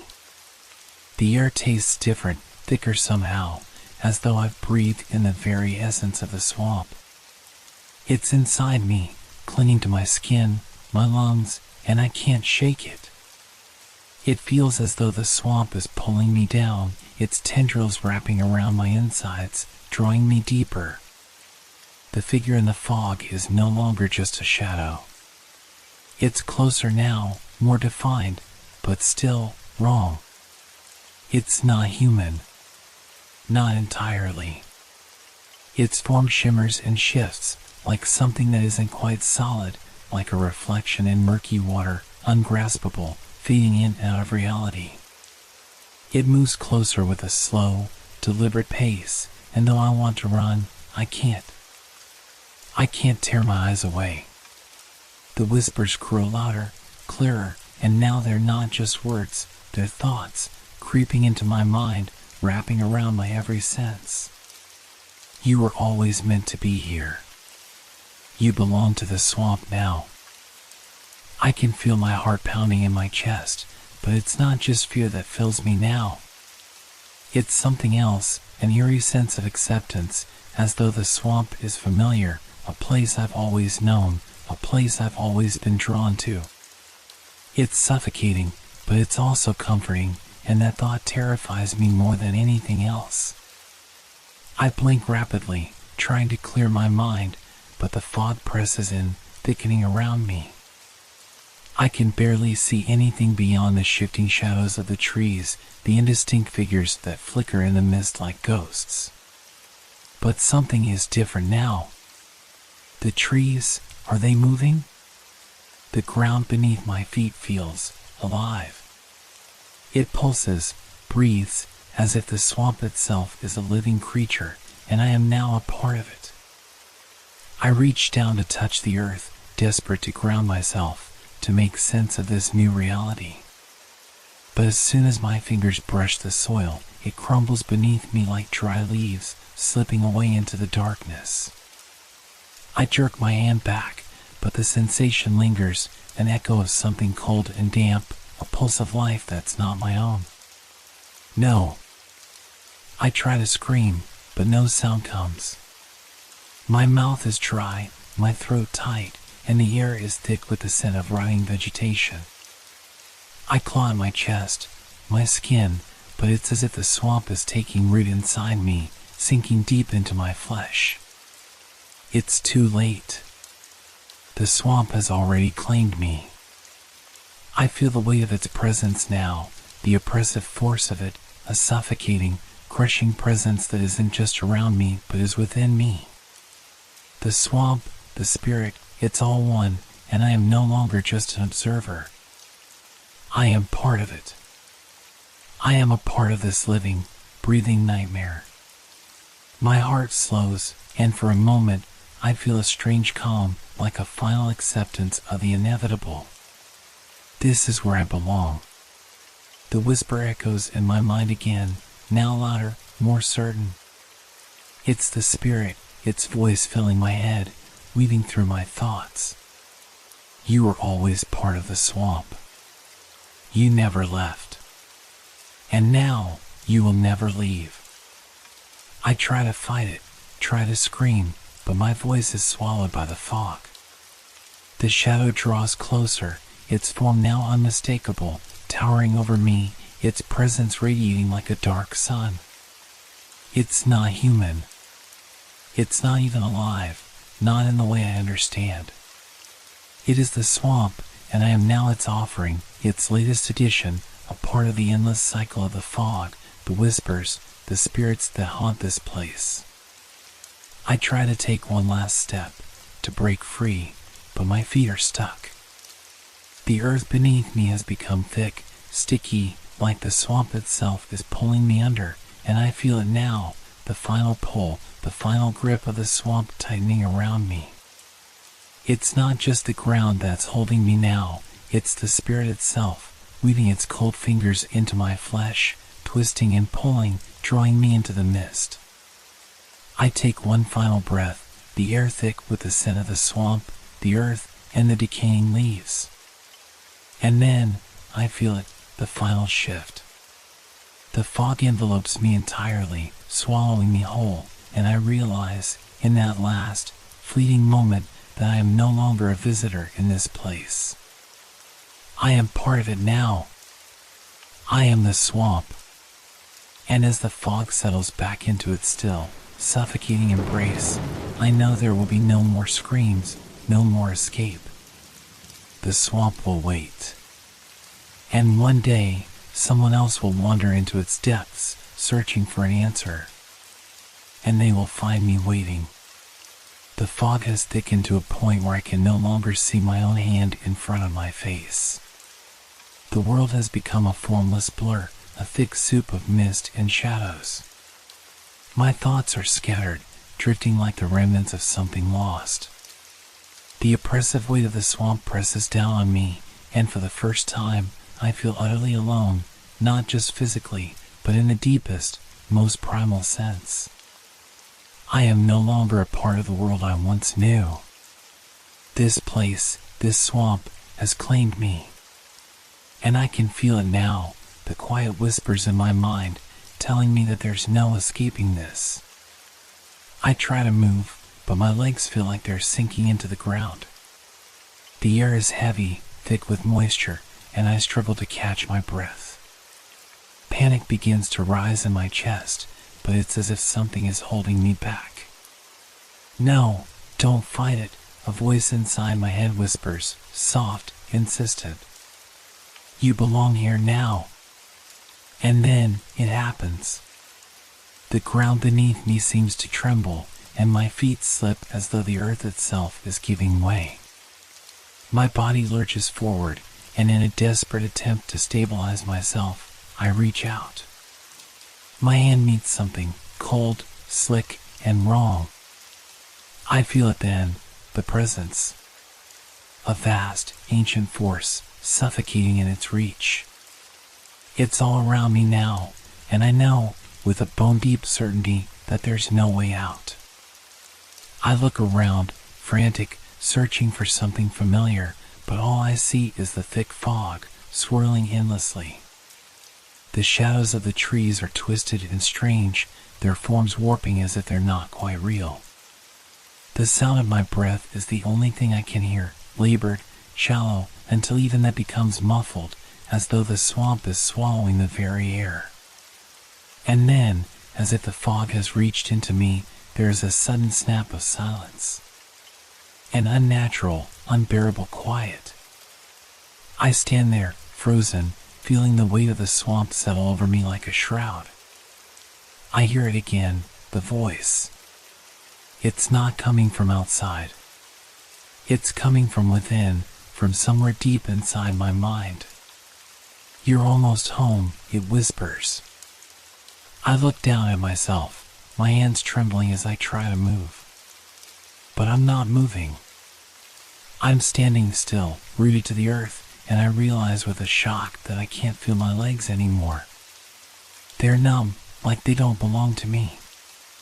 And then it all goes dark.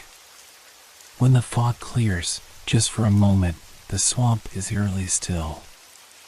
The thick mist begins to thin, revealing only the haunting, desolate landscape. The trees stretch into the sky like twisted arms, the water dark and stagnant. There is nothing but silence. But then, a few feet away, I see it. My pack lying on the ground. My jacket, my boots, my flashlight, all scattered across the wet earth as though I had just dropped them. As though I had simply vanished. A strange sense of finality fills the air, as though the swamp itself is exhaling, settling back into its usual rhythm. My belongings are all that remain, untouched by time, as though waiting for someone to come across them, to wonder where I went, what happened. But the answers are long gone. The swamp has claimed another, and I am no longer a memory. I am part of its endless cycle now. The fog swirls back around, and the land settles into its quiet, eternal watch. The fog lingers, curling around the trees, the earth, like a living thing, its tendrils reaching out and claiming the land once more. The swamp feels complete now, as if everything has fallen into its rightful place. The silence is suffocating, but in it, there is a sense of ancient satisfaction and eerie tranquility. I watch, disoriented, but with a strange sense of understanding that I can no longer ignore. My body no longer feels like my own, it's as though I become part of the mist itself. A fleeting thought flickers in the back of my mind, one I barely recognize as my own. This is how it always happens. This is how it always ends. The fog thickens again, closing in on my thoughts, my memories, until I can no longer distinguish between what is real and what is not. The images of the swamp, the spirits, the suffocating presence, they begin to blend, to weave into something beyond comprehension. And then, in the quiet, I hear the whispers once more, louder now, as though the swamp itself is speaking to me. You belong here. You were always meant to be here. I can feel it now, deeply, undeniably, the realization that the swamp is not just a place. It is a force. A being.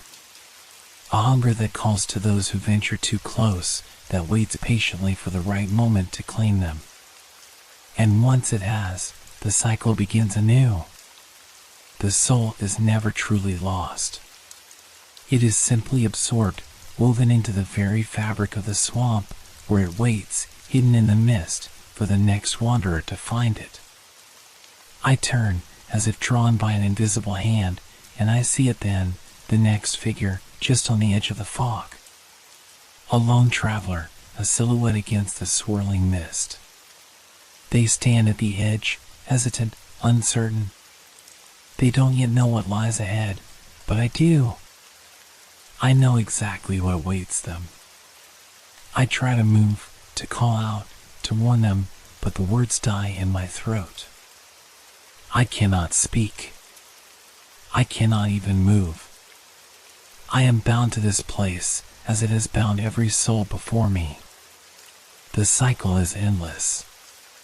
The swamp takes, and it always has. The figure steps forward, just as I once did, unaware of the invisible thread pulling them deeper into the mist. They pause for a moment, as though feeling something, a cold shiver running down their spine. But it's too late. They will follow the call, just as I did, just as so many others have. And when they vanish into the fog, when they are absorbed into the swamp's embrace, the cycle will begin again. The swamp will grow quiet, waiting for the next soul to wander in, to listen to the call, to fall into its grasp. I watch them disappear into the mist, and with the last of my strength, what little of it remains, I accept my place. I am a part of the swamp now. The whispers, the fog, the shadows, they are all a part of me. And I will wait, hidden among them, until the cycle turns again. I am the swamp, and the swamp is me. And we wait, endlessly, for the next to come.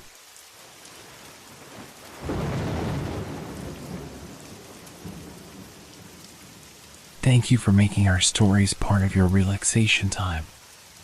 We hope they brought you a sense of peace and transported you to a world of fantasy and mystery. If you enjoyed the stories, feel free to leave us a review.